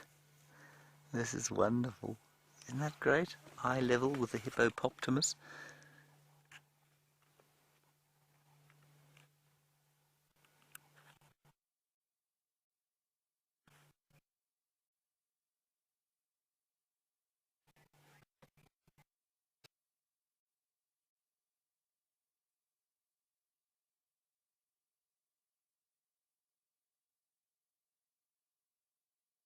Can I do a lion face?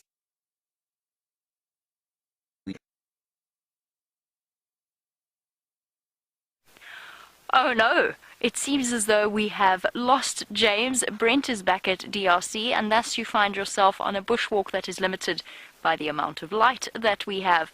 Oh well, we'll have to deal with it, and we'll have to just carry on and see what we can see. Let me try and find you something out of the blue. Wait, I know what we can show you. I saw them on the road. We'll do a track for you. Let me see if I can't figure out exactly where they may be. Somewhere here there is a set of very interesting tracks. Where did they go?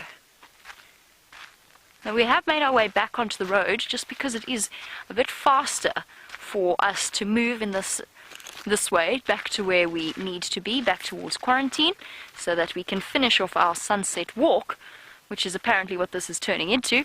Finish off our sunset walk somewhere close to quarantine. Aha! I've got a track for you. You got wild dogs? Oh wow! That's incredible. Let's go see the wild dog tracks. Ah, very, very cool. Now, Herbert has circled and provided us with direction as well. These are old wild dog tracks. These are, I think, when did James have the wild dogs? They must have cut through here a couple of days ago. But this is the wild dog track that Herbert has been pointing out to us. It's going to be tricky. Can you see it in this light, Jeandre? This is the back foot of the dog. Now, compared to hyenas, they also have two lobes at the back, like a hyena track. But the tracks are much straighter, much less angular, and there's a slight gap between the toes and the back pad. Our dog, oopsie, that dog's got 5 feet. Dogs only have 4 feet, 4 toes. That's the back foot, and the front foot is here. There we go. Wild dog tracks racing across the road. And then the other thing that I was going to show you was a little bit further ahead. It's a very mean track quiz. That will do it for you. Those of you, I think I've done this track quiz before. I don't want to make life too easy for you, but just have a look here. Can we see this track here, Jeandre? This sweeping track that's been made along the road. I have asked this track quiz before, so perhaps it might just be easier for me to show you, because otherwise I think the people that have seen it will know almost straight away. This track made by grass blowing in the wind and actually creating a sweeping track that most people think was made by elephants or something similar. Wonderful news. It seems as though James is back up and running. Let's go across to him, find out what he's found.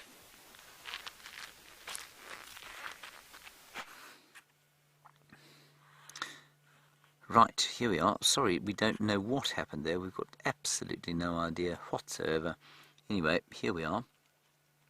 And we're back sitting with our beefies, with Bob, who has decided to get onto his knees. He's eyeing us. And I think you might find that lioness comes down to have a drink later on towards the end.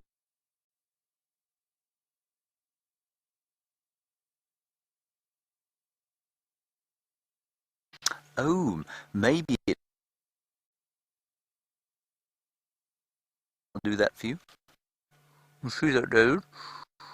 That's called the Flehmen Grimace. Was that the one, Gracie? If it wasn't, another one. Let's go back to the animals, David. There's also a grey heron sitting on the left-hand side of this little water hole. And all is marvellously peaceful here. There he is, just surveying the place to see if there might be a fish or two to eat. And every day this water gets slightly less And Bob, the bachelor of Biffle's Hook, has slightly less water covering his body, which at this time of the year is not a train smash, but as it begins to get really dry during the September months, oof. Wendy, you want to know how quickly that hippopotamus can get out of the water if he was to take displeasure to us?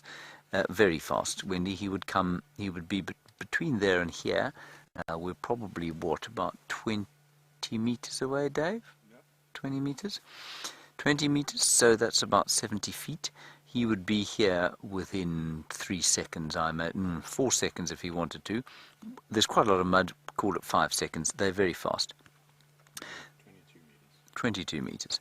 The reason I'm not particularly worried about us, we are in a vehicle and he's not big enough to turn the vehicle over. He seems to be kind of rising to the challenge there, Dave, don't you think? Yeah. That's also why, of course, I've faced David towards the hippopotamus. Thanks, James. Yeah, I do what I can for you, Davey.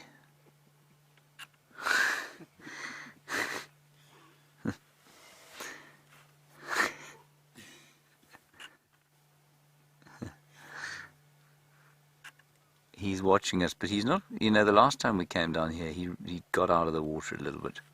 And that's not very nice to him. At the moment, I don't think he's particularly worried. He's just eyeing us out a bit. So I don't feel we're being completely insensitive to him.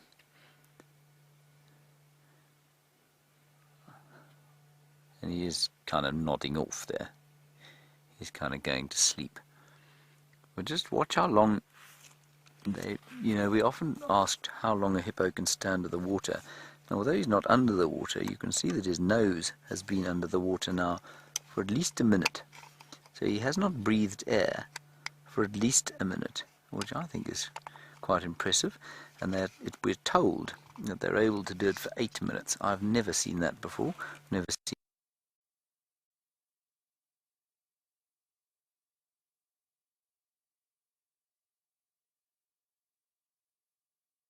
I know he's doing a good job there.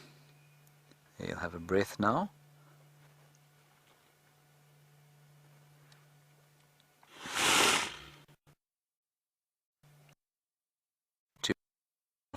I'm not very comfortable with you. I don't think it's a prelude to any kind of attack, but he is just giving us a little bit of a statement. And so I think we've had a really nice view here. And I don't want to be nasty to him, Dave. I'm just going to ask you to quickly look at that buffalo that's standing broadside to us. There are 3 little oxpeckers perfectly perched on his... 3 little red-billed oxpeckers. Alright, apparently our signal is also not good down here. So we're going to reposition. We're going to reverse back up this fairly substantial slope. Hold on, David. Don't topple out of the car. Could be a nasty, nasty experience. Not so much the toppling, but the result thereof. There we are. That's quite a slope, that. We won't be able to do that for long, of course, because when the deluge does come, that will be inundated and there'll be water everywhere. Rusty did very well to maintain signal there. We're quite a long way from the tower.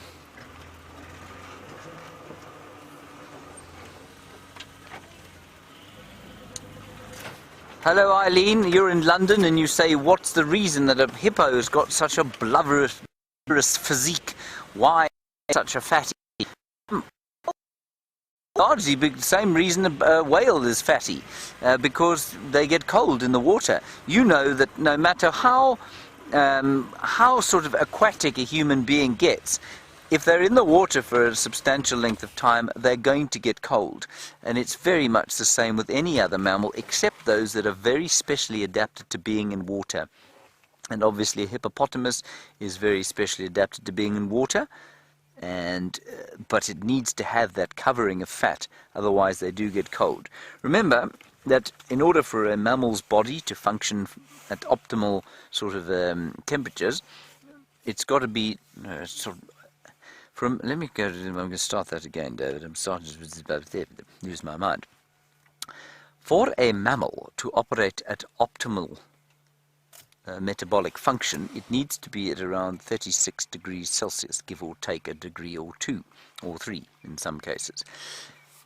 Now the water here, no matter how hot it gets, you'll find that the water here will very seldom be anything less, especially in winter, it will seldom be anything more than 27, maybe 28 degrees Celsius. So, I'm not going to convert all of that into Fahrenheit, I'm just going to do it in Celsius for now. Which means that no matter how warm that water feels, it's always colder than the hippo is, which means it's inevitably eventually going to cool the hippo down. And I'm not sure why it is, I suppose, that an outside air temperature doesn't cool you down in the same way that water does. But even the warmest water will cool you down to that temperature, and why they insulate themselves.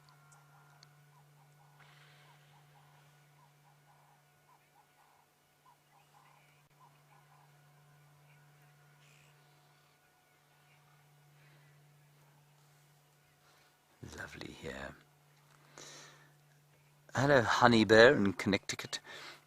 You are wondering about the hippo's skin and whether the sun has an effect on it because it can't submerge itself completely. To a certain extent, yes, Honey Bear. It hasn't been very hot. That does make a difference. The angle of the sun will make a difference. But you can see, if you look at the close-up of Bob's skin there, it's not too cracked, and it doesn't look like it's exuding that pink stuff that helps them to cope with the sun. In the summertime, that would not be the case. In the summertime, it will be a lot hotter. You'll find that skin much more cracked on the top there. You see where it's a little bit cracked there? It'll be much more cracked. There'll probably be a fairly evil-smelling pink substance coming out of those cracks, trying to protect the hippo skin from the sun. So not too much of a train smash at this time of the year.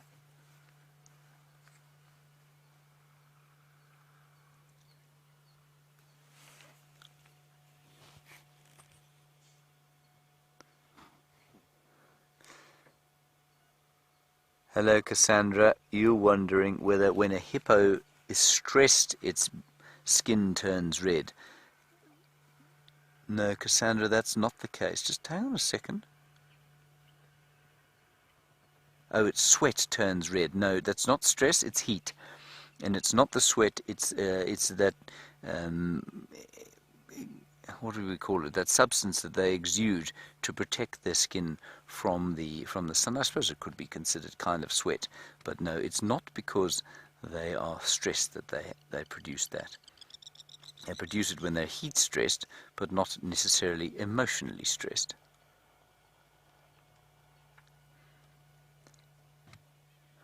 Right, everyone, I think we should move on from Beefle's Hook Dam and see what else we can find along the way.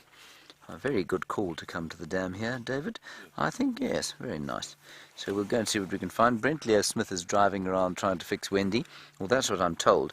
I think he's driving around, and I think Peter Bratt, who is on site, he's one of the directors, the technical director. I think he's trying to fix Wendy, and Brent is nobly driving about the place, seeing if he can get signal. Hopefully by the end of the drive, we'll have some signal with him.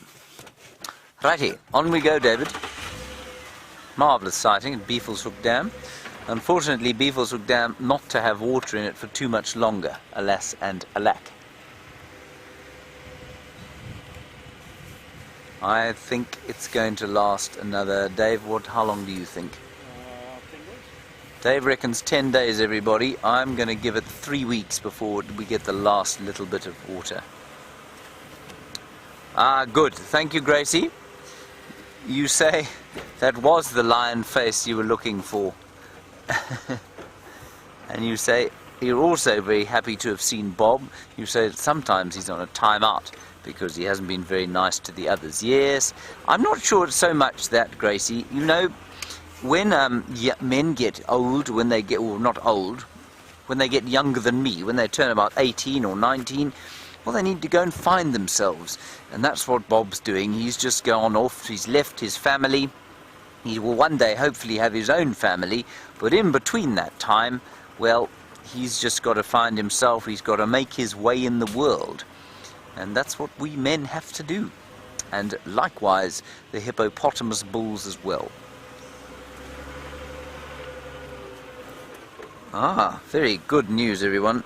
Brent Leo Smith, with his very fine kit of screwdrivers and excellent application for technical work, has managed to fix Wendy. Let's go and find out how he managed it.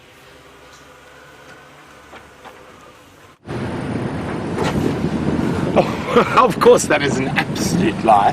The man with the screwdrivers and technical ability is Mr. Peter Bright, who's managed to fix whatever was wrong. And this is the exact spot we were driving when we went black screen earlier, but now here we are. So, as I was,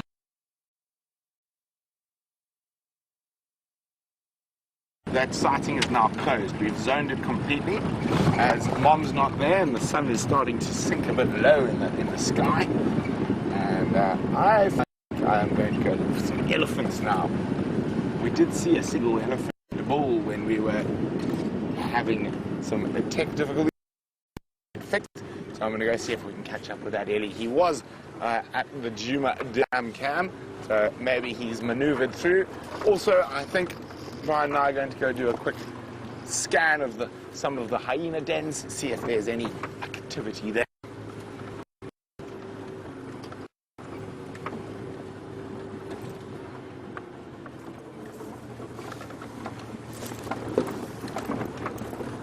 But it is a glorious winter's evening. To quite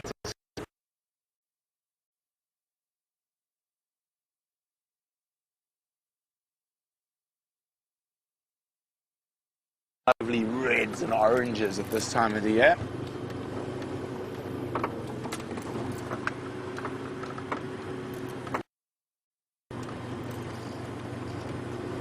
And of course we'll be on the lookout for any other creatures that might be out and about. You know, Karula's knocking about somewhere. I think Tingana might be as well. So I think I'm going to slowly move towards the western areas and then come down south slowly.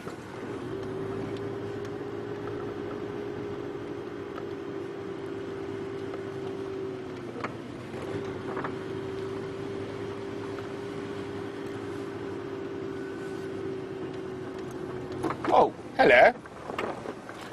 Got a large bottom appearing out of the bush.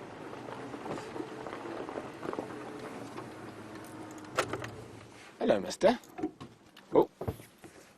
I wonder if this is one of the buffalo bulls that the Nkahumas were hunting with Jamie a few drives ago. All right sort of area. You had some nice big congregations of these buffalo bulls on Juma.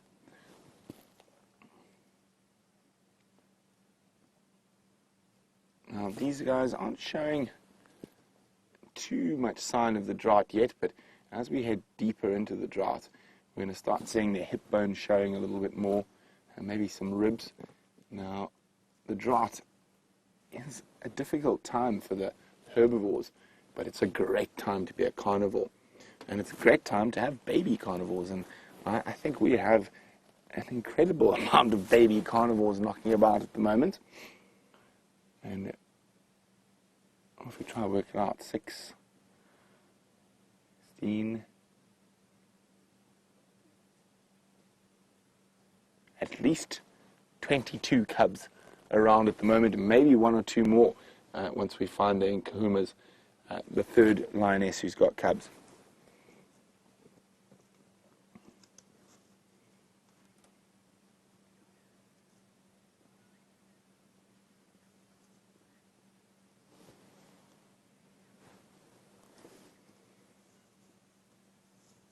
Now, we've been looking at another buffalo bull for the last 2 days, but he is no longer breathing and was caught by the Nkahuma pride. And Don is wondering if those little Nkahuma cubs would have fed on the carcass, or they're still too young. Donna, they would have fed, but not very much. They're still mostly reliant on milk, but they are able to digest meat already, so I'm pretty sure they would have snacked on some of that meat before they left. Now, I think the Nkahumas have left that carcass, abandoned that carcass, because of the high number of hyenas in that area and those young cubs being there. They might go back, you never know. And but I think another reason I want to check the south and west is because never know, those Nkumas might be on their way back from Sibambili. That's where they went to this morning. And so hopefully they'll be back on Djuma in 2 ticks. You can see we're going right into the sun at the moment. Very bright. Bryan is looking through his sunglasses. Oh, hello. And the great survivor out here, and the great generalist is probably the best description, as they are able to eat both grass and leaves, and that enables them to be in quite a few different habitats and far more widespread and far less cornered into a certain habitat, the impala. But they're about to pop behind the termite mound. Oh, there's an Inyala bull at the back there as well. And there's some male impala. Now, we're going to leave these incredibly graceful animals and go across to another graceful animal who's on foot.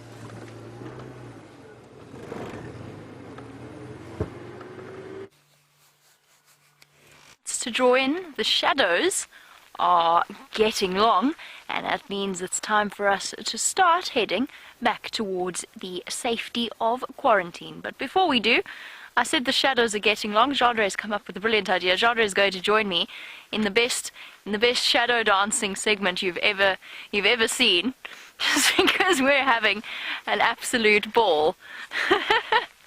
I've been trying to make myself into the giraffe silhouette, like the one that we saw the other day, where there's an ossicone. Sort of looks like a giraffe. It doesn't look like a giraffe at all, does it? Maybe a brachiosaurus or something. Or a diplodocus. There we go. Oh no, my hair ruined it. Hold on. No, now my hair's ruined it completely. Stay there. Here we go. Going to be a giraffe. Like a silhouette going in the sunlight, since we don't have an actual giraffe to show you. And to start heading back to quarantine. Also, just something to show you while we do start marching back. Herbert's keeping us moving. There's a giant land snail shell. Try and get it in the sun for you. And this is recent. This has been broken open and eaten recently by some kind of giant land snail predator that's come through. The reason I say that is it's still got all of its colouring. So it's that brown, it hasn't been bleached white by the sun out here. So just a little portion of a land snail shell, maybe a bird, maybe something like a mongoose or one of the cats, but I think it's most likely a bird species. Jeandre's got a spider web dangling from his camera. It's a pleasure. Let us continue onwards, because our dancing shadows, first of all, they indicate that time is getting on, and second of all, they also indicate that we've gone completely mad. At this point, in our race to find Karula, Herbert is absolutely determined to figure out where she's gone. We have now scoured the block. She might possibly be on her way back towards the cubs. A little bit further back, we found a drag mark that Herbert picked up upon, a drag mark from a kill that he thinks she made, and hyenas stole from her sometime in the not too distant past. You got a fly in your nose by any chance, Jeandre? Jeandre, I'm talking to you guys, but at the same time I've got Jeandre going. And I've just seen why, because there's a fly in his face. There you go. Thank you.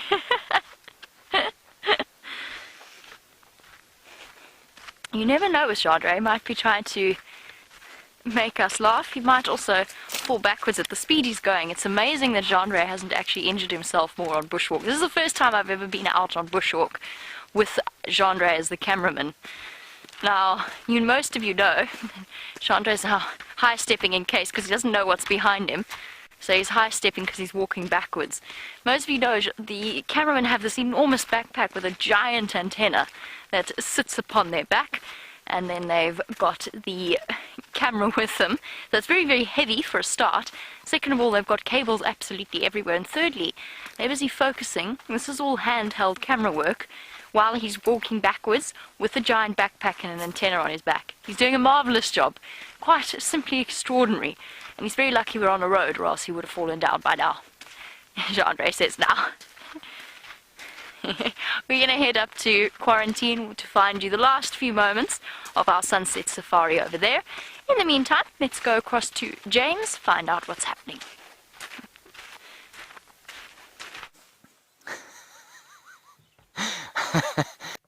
One reason I'm laughing is because I'm afraid the audio gone. Okay. How about that, Dave? You can hear me now? You can hear me, good. Now, the reason I got off the car, I shan't tell you why I was laughing, it's rather disgusting. Well, not disgusting, it's just not pleasant. All around here, you can see that there is damage.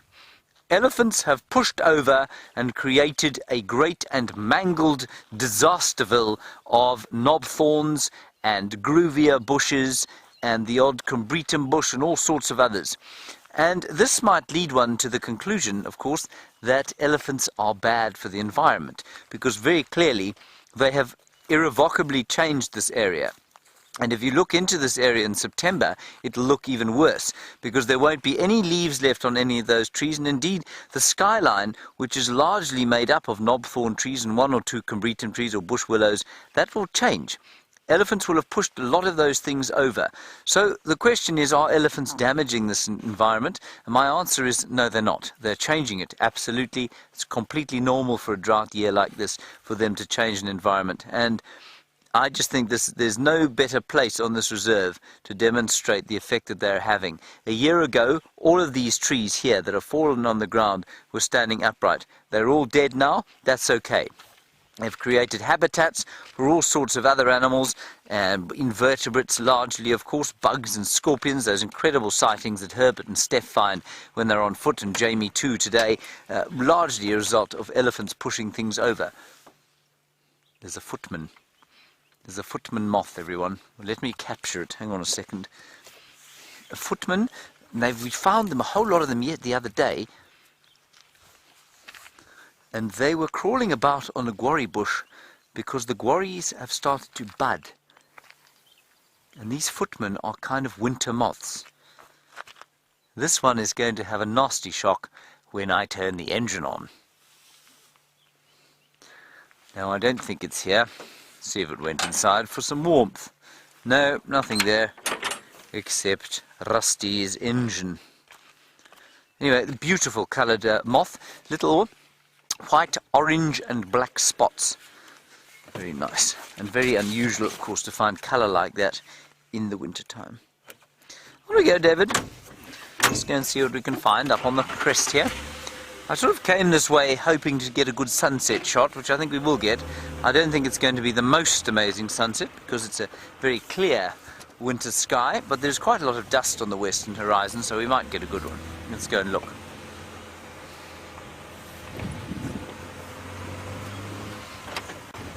Not too far up the top of the hill here that we'll get a look. David's just putting on his skateboarding gloves. Cycling gloves, are they, David? That's right. Do you own a bicycle? Yes. You do? Where is it? Oh. I used to own a bicycle, David. I don't anymore. There is a Nyala cow. And she's golden in the setting sun. And the reason we're zooming in on her slowly, of course, is because David hasn't put his skateboarding gloves on, his cycling gloves on yet.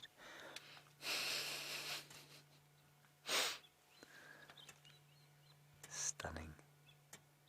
Just keeping the flies and the ticks off the body there with that very furry little tail. There we are. And in the background, a white-browed scrub robin. Might even be a lark, you know. I think it could be a Sabota lark that's calling there. Right, I don't want to stop here for too long. I want to go up onto the top of the crest here and see if we can get a view of the setting sun. I know we've done it 100 times, but it's just so lovely.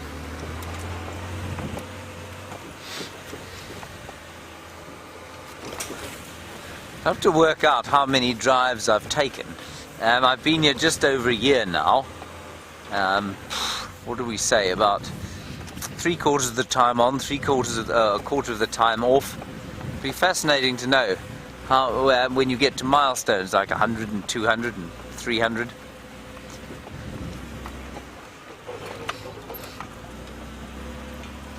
And as Louise says, I'm always welcome to go to the archives and check. Louise, I'm not that fascinated by it. But thank you. Thank you for the offer. If you're really kind, you'd do it for me, of course.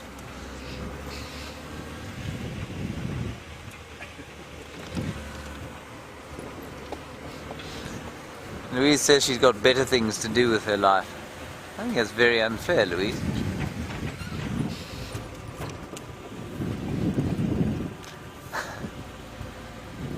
Perhaps Jerry will do it for me. There's no ways Jerry will do it for me. It's just slightly early for the sunset at this stage, so we'll drive along here for a little while and see what we can find.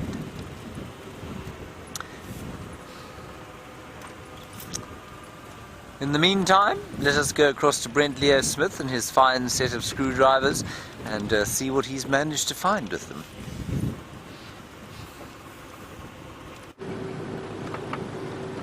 Well, screwdrivers are not very useful when looking for animals, and as you can see, the screwdrivers have produced nothing. But we are on our way towards Sydney's waterhole. I just want to have a quick look in that area. So I think the Nkuhumas might come back from the north, from the west, and also Tingana does like to patrol this area, and Mvula was not too far away from here yesterday morning. So we're going to keep going. And I'm hoping to see something glorious in this late afternoon light. Bryan is warming up. He's got his massive blanket. You could probably fit 4 people inside Bryan's blanket, or just Bryan.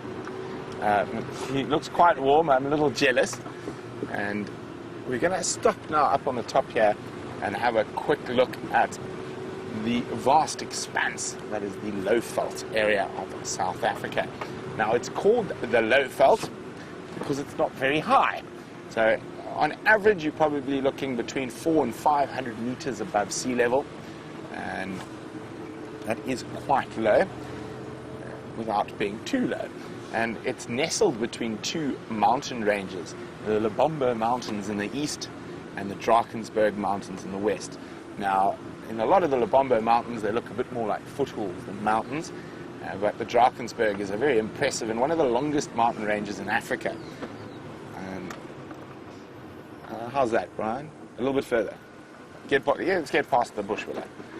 And we'll see, it's a great expanse. So even though the country is quite undulating, so lots of little hills and valleys and dips, if you look at it from a point like this, it is relatively flat.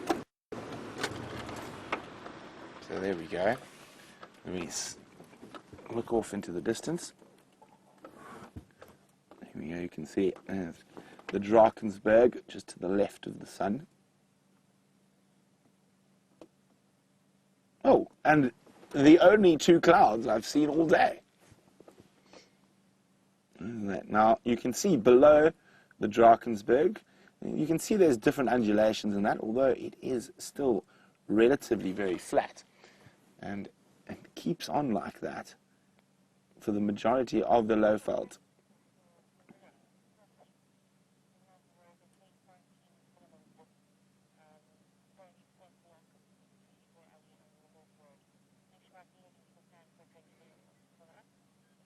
And isn't that spectacular?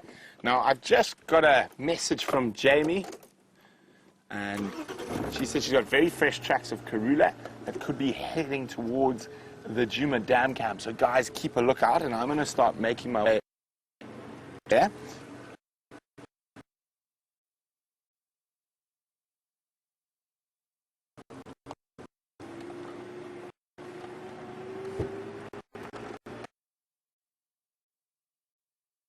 So very, very fresh tracks, Jamie, and we're going to go back down there to have a look We were quite close on Mvubu. We did check the Mvubu Road hyena den. Alas, no hyena souls were present. Wouldn't it be nice to see the Queen in this golden light? It's nice to see the Queen in any light, to be honest. For those who are wondering who the Queen is, it is Queen Karula, the dominant female leopard of Jeandre. And we saw her two latest offspring, Shongile and Hosana, this beginning of the sunset safari. So she leaves her cubs in a nice safe spot like that while she goes out to try hunt.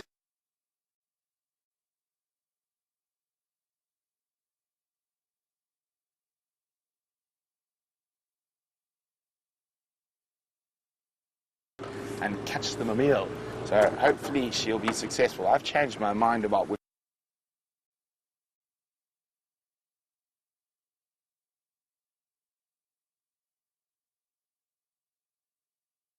route I want to take. I'm going to stick on this.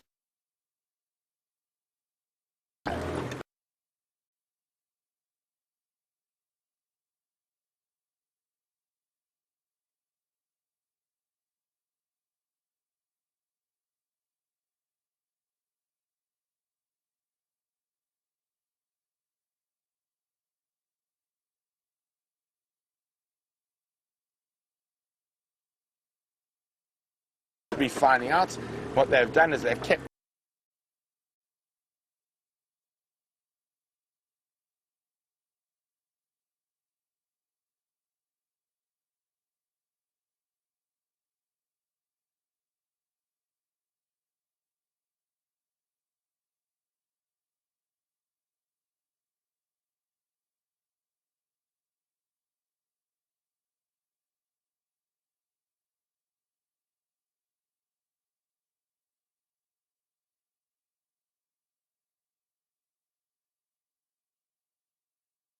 people away from that area, and they've popped up a camera trap.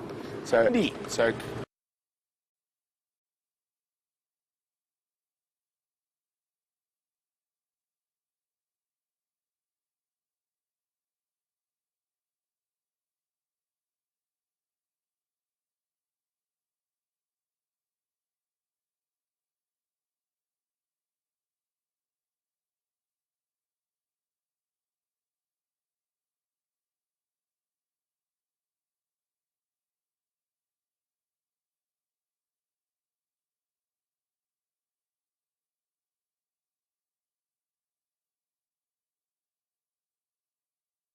and Tundi, how many cubs are there yet?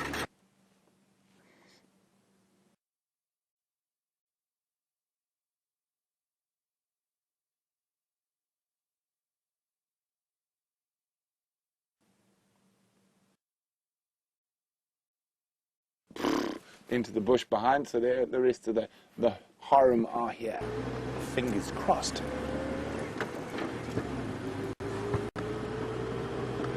Oh, sun is dipped. The temperature has some good camouflage. Look at that. See how it breaks up their outlines. Oh.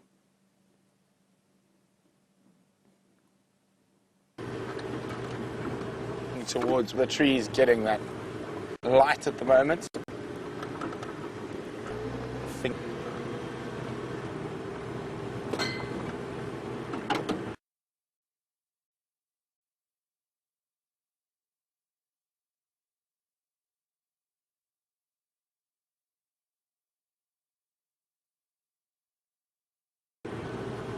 And get my blankie out for my leg.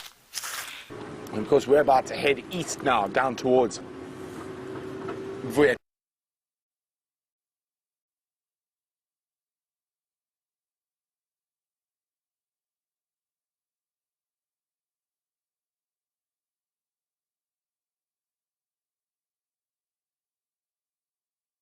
Teller.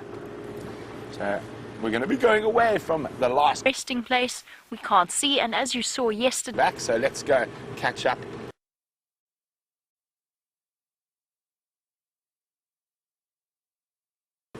Catch up with them before they head home. Ms. Diff, perhaps we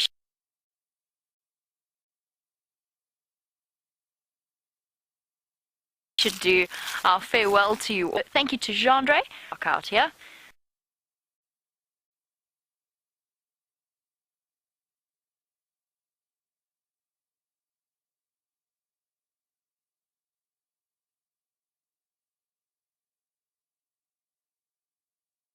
We don't want to encounter anything that might be heading to its pleasure. We'll catch up with you tomorrow morning on the Sunrise Safari. For now, farewell, and we will see you then. Enjoy the rest of kiss things out here, just in terms of physical strength and senses, and we definitely can't see at night.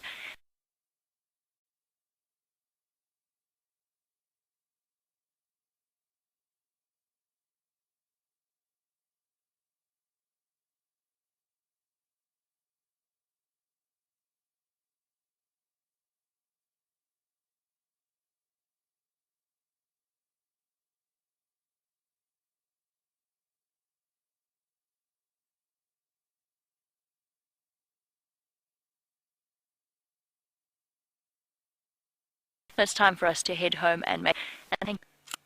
I think it's rather And we will see you then. Enjoy. obviously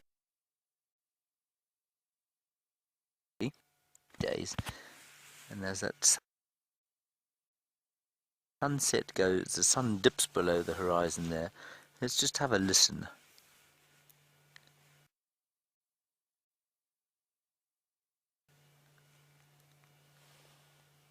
Zoom in.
almost invisibly.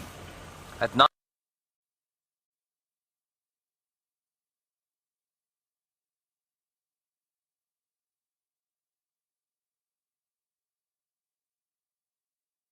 it doesn't really make a difference.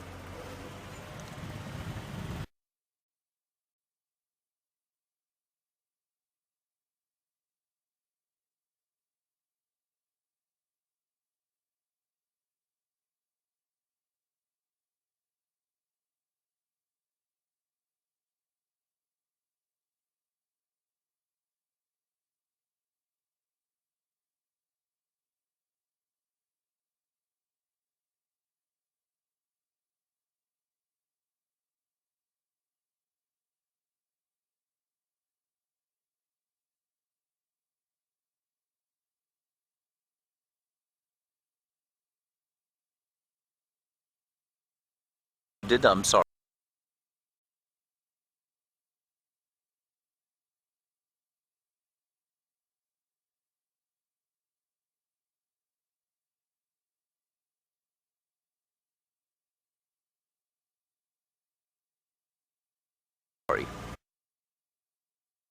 And see what we... I hope you didn't see that, everybody. Stick leopards, and whether we find them here.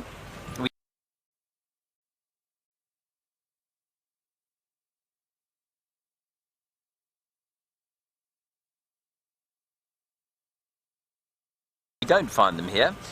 I would imagine that no one should have to see that. I'm very...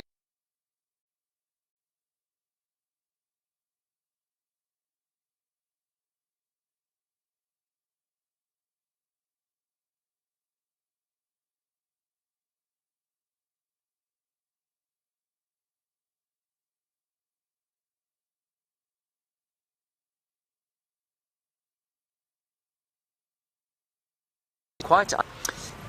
I think not...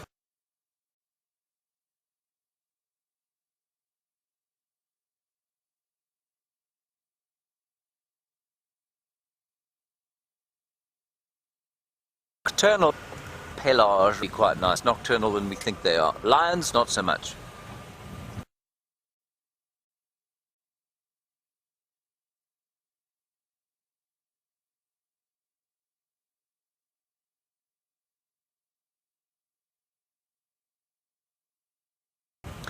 Lions, especially as they get big, I think Might pop out there. Just want to check all these elephant paths, make sure there's no be traffic. quite nice to see.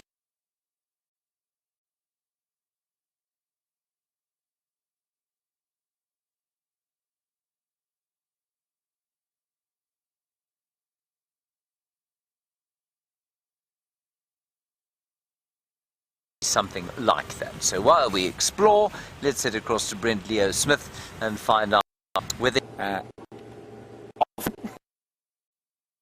Karula's tracks we're heading. We're just checking that she hasn't crossed over this road. Keep an eye on the Jeandre Dam cam. She might pop out there. Just want to check all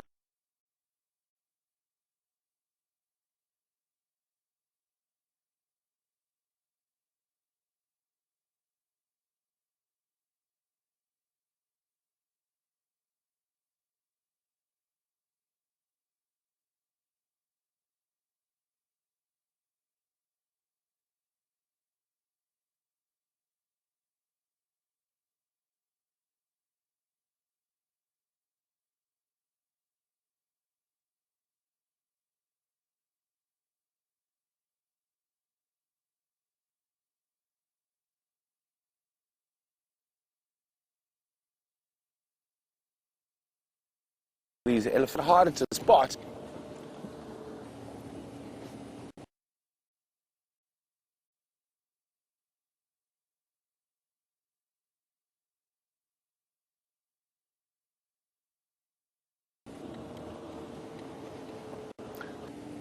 Make sure the track.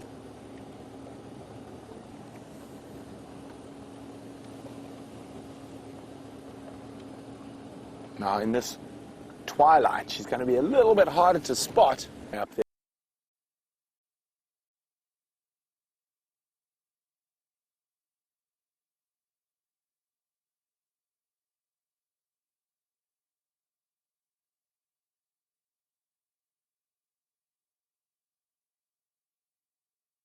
there in space. So remember,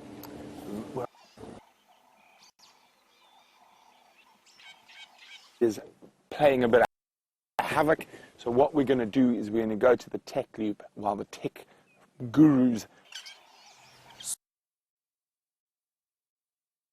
Sorry about this, everybody. Perhaps something has pushed over.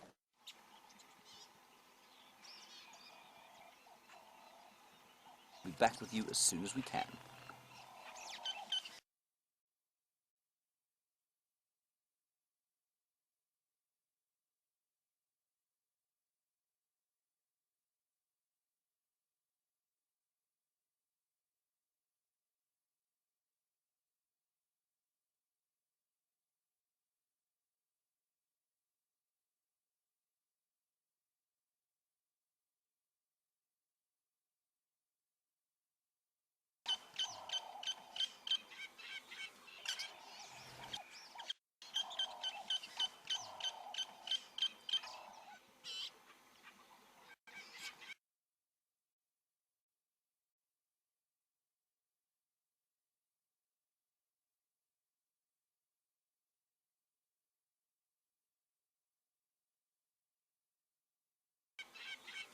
Everybody, perhaps trying to fix it, and we'll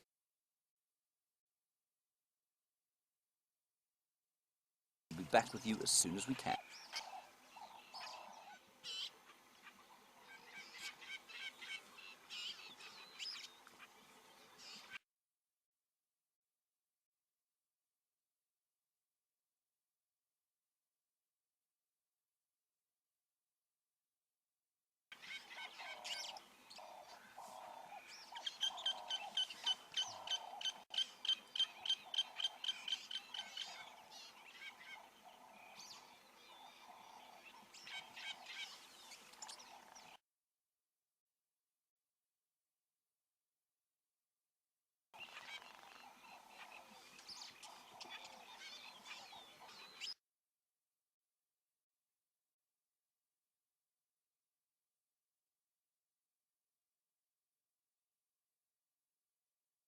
Pushed over the as soon as we can.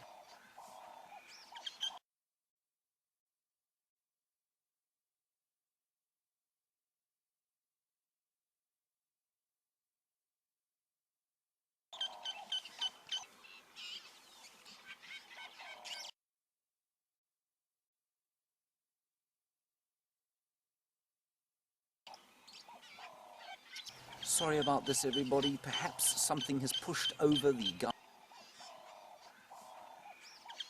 rushing around.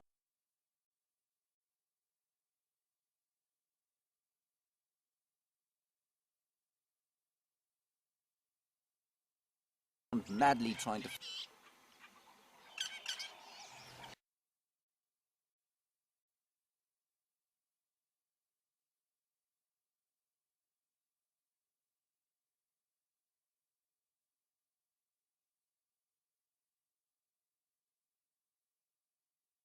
Sorry about this, everybody.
Gowrie repeater.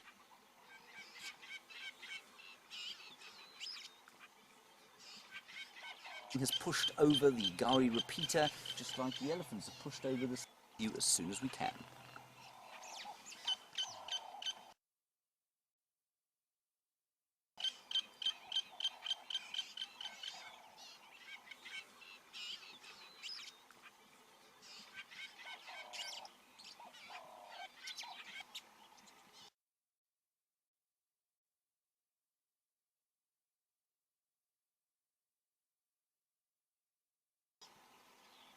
Elephants have pushed over this marula tree.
Our technical team is rushing around madly trying to...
Something has pushed over...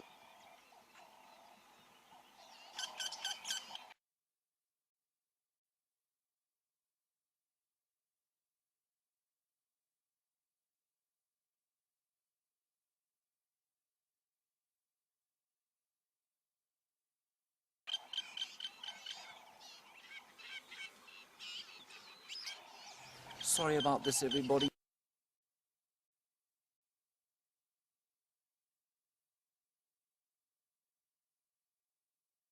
Perhaps...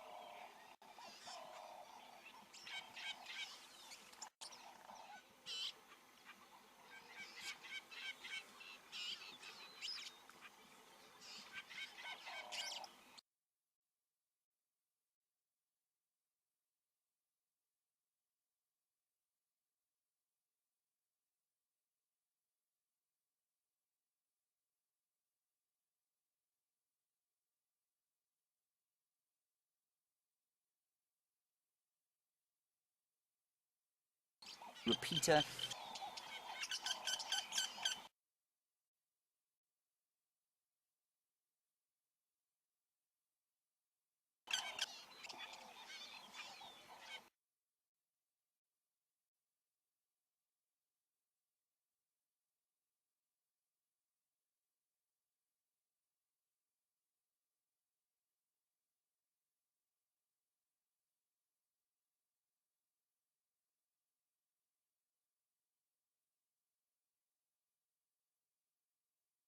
Everybody, perhaps something has pushed over. Sorry about this, everybody. Perhaps.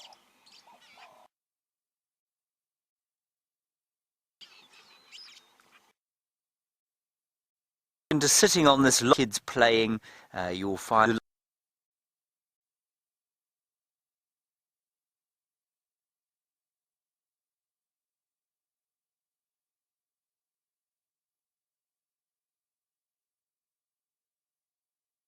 A lot of people living on the islands. It is a filled places are very nice.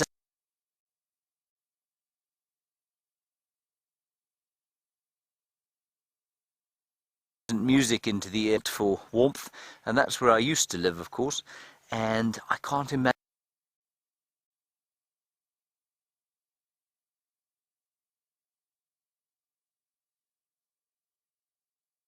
magnificent scene, and I was very satisfying.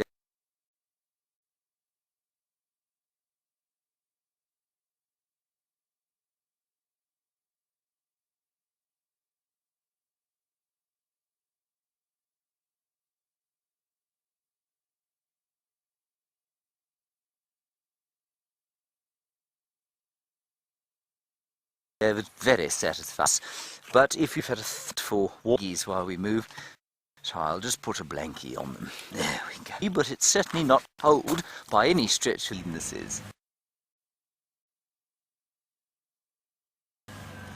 Very satisfying, David. Very satisfying. Jamie said she thought she had shadow tracks around here, so maybe we'll use night vision binoculars.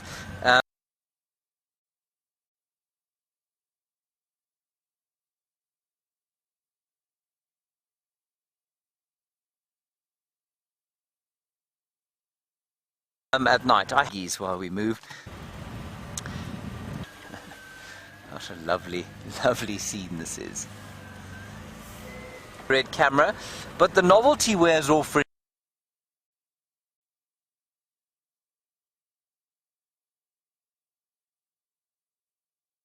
quickly. And then you can't really see them anymore, and then the light changes. Well, a monocular.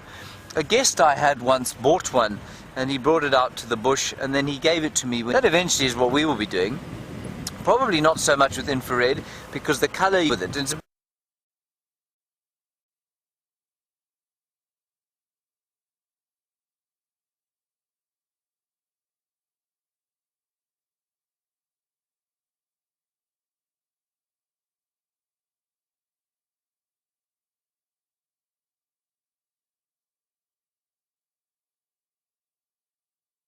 but like, if you've seen him try and do it sensitively on the hunt at night time, well, then they're excellent to have for a reason. Unless you're looking at, we don't very poor. Well,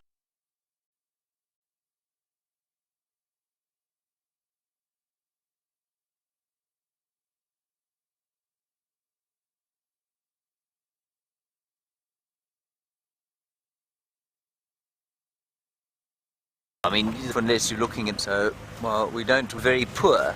Well, I mean, you don't get for Queen Karula. I think she's still hunting in this area somewhere. We're not gonna, because it wishes, because it wants to be lit up.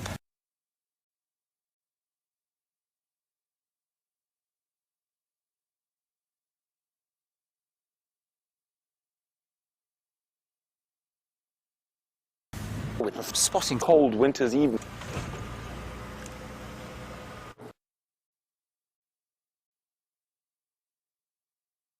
You know, in a tree. I'm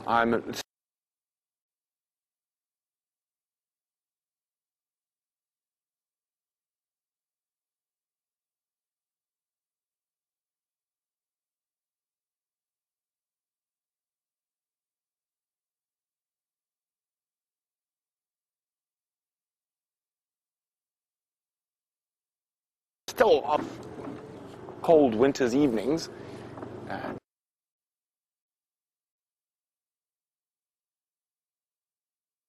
Is a good, it's quite chilly. A civet tour. Only answer to that. And of course, always checking for bush babies living in my life when I have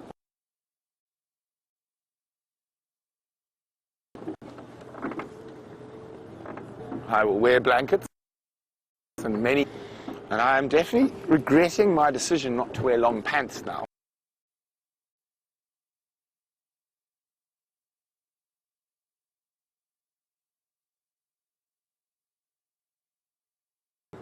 Even with my only answer to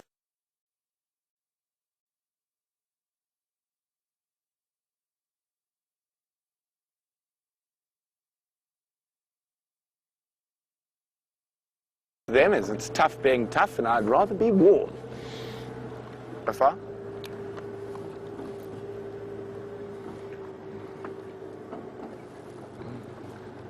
So the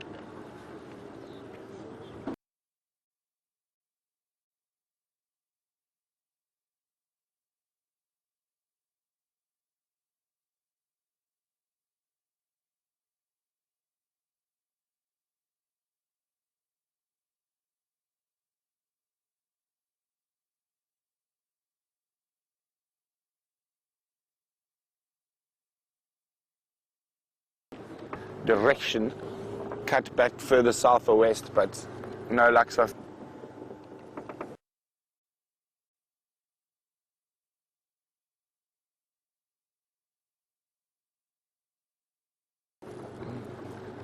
So the tracks were in this area,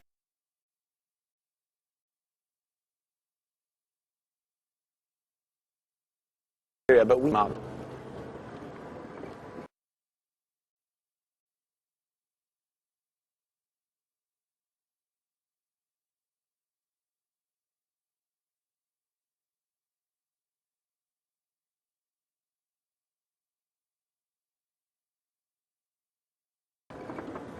You have bushbuck, beautiful. Would like to know is any the Drakensberg.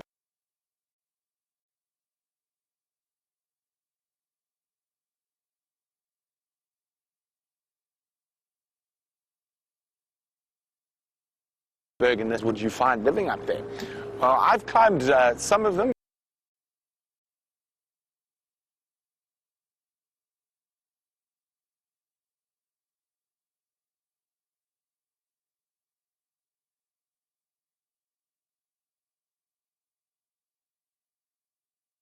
Bigger bush baby species,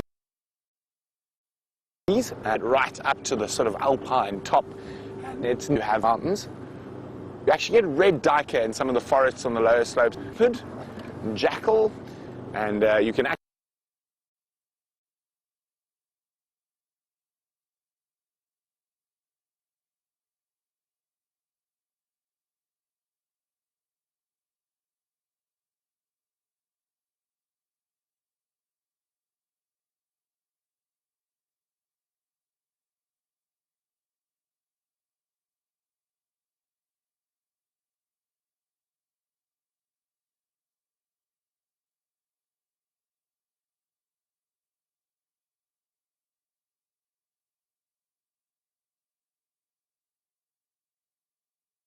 and in the forest there's quite a lot of thick tail is ahead.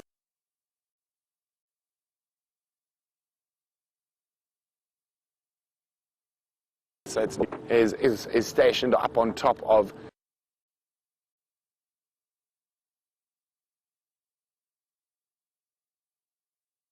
our way up. We did see Dean. We went up there, and Connor actually was also there when we went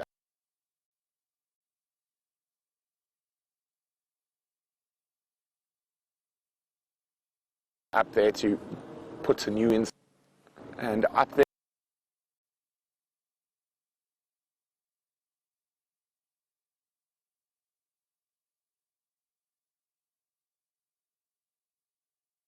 There are. While I drive around, I can show you one of my.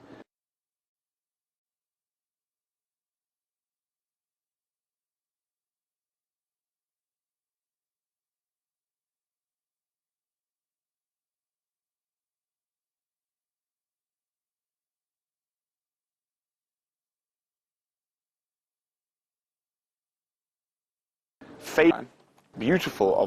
Don't move.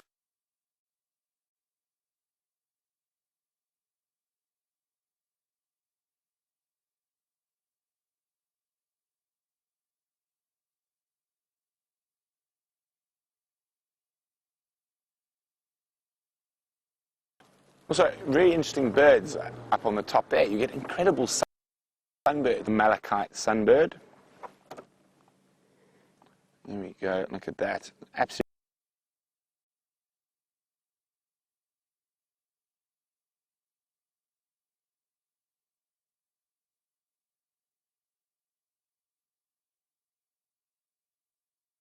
beautiful.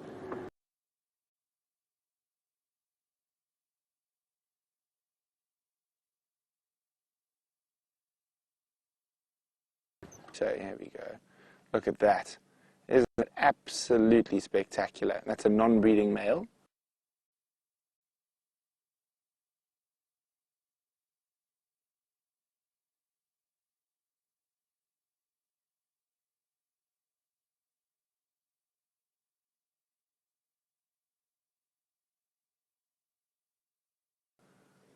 A dull, dun brown.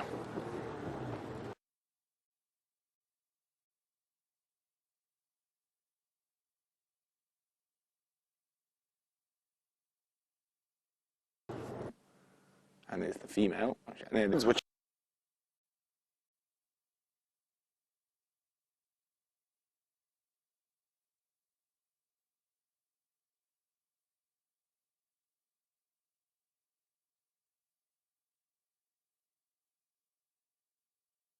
look very similar to the map.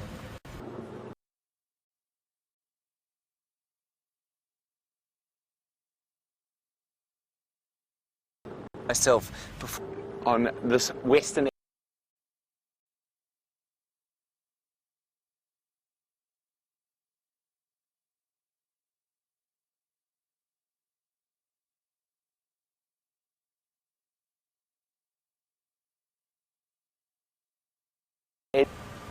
keep so but not tell everyone that I've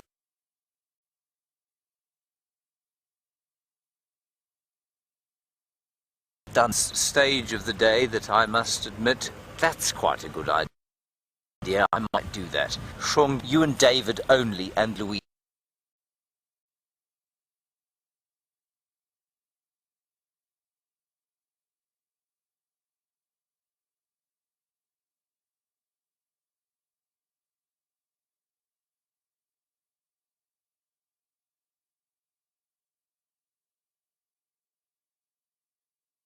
Yes, new name, but who's also in final.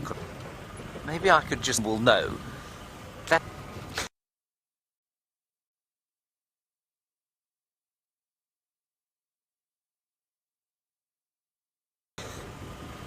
Except you, Louise and Chelsea. They can age 10. You're as confused as we all are. You want to know why it is that the leopards' names have changed, and do they change all the time? They change just because Kirsten or Jerry depend names, and they're the names of the two youngest members of the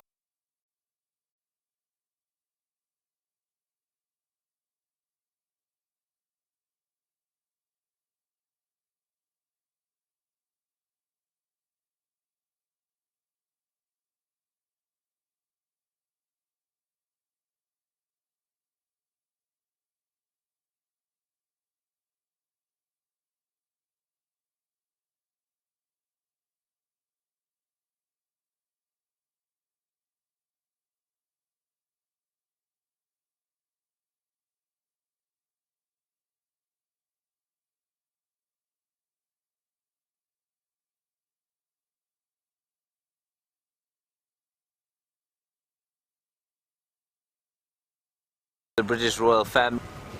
Brooke, the guides on the leopards of they picked Shongile and Hosana, and so well, that's what we're going to call them from now on in. So although I'm being a little bit facetious and depressed about the fact that my ridiculous names are not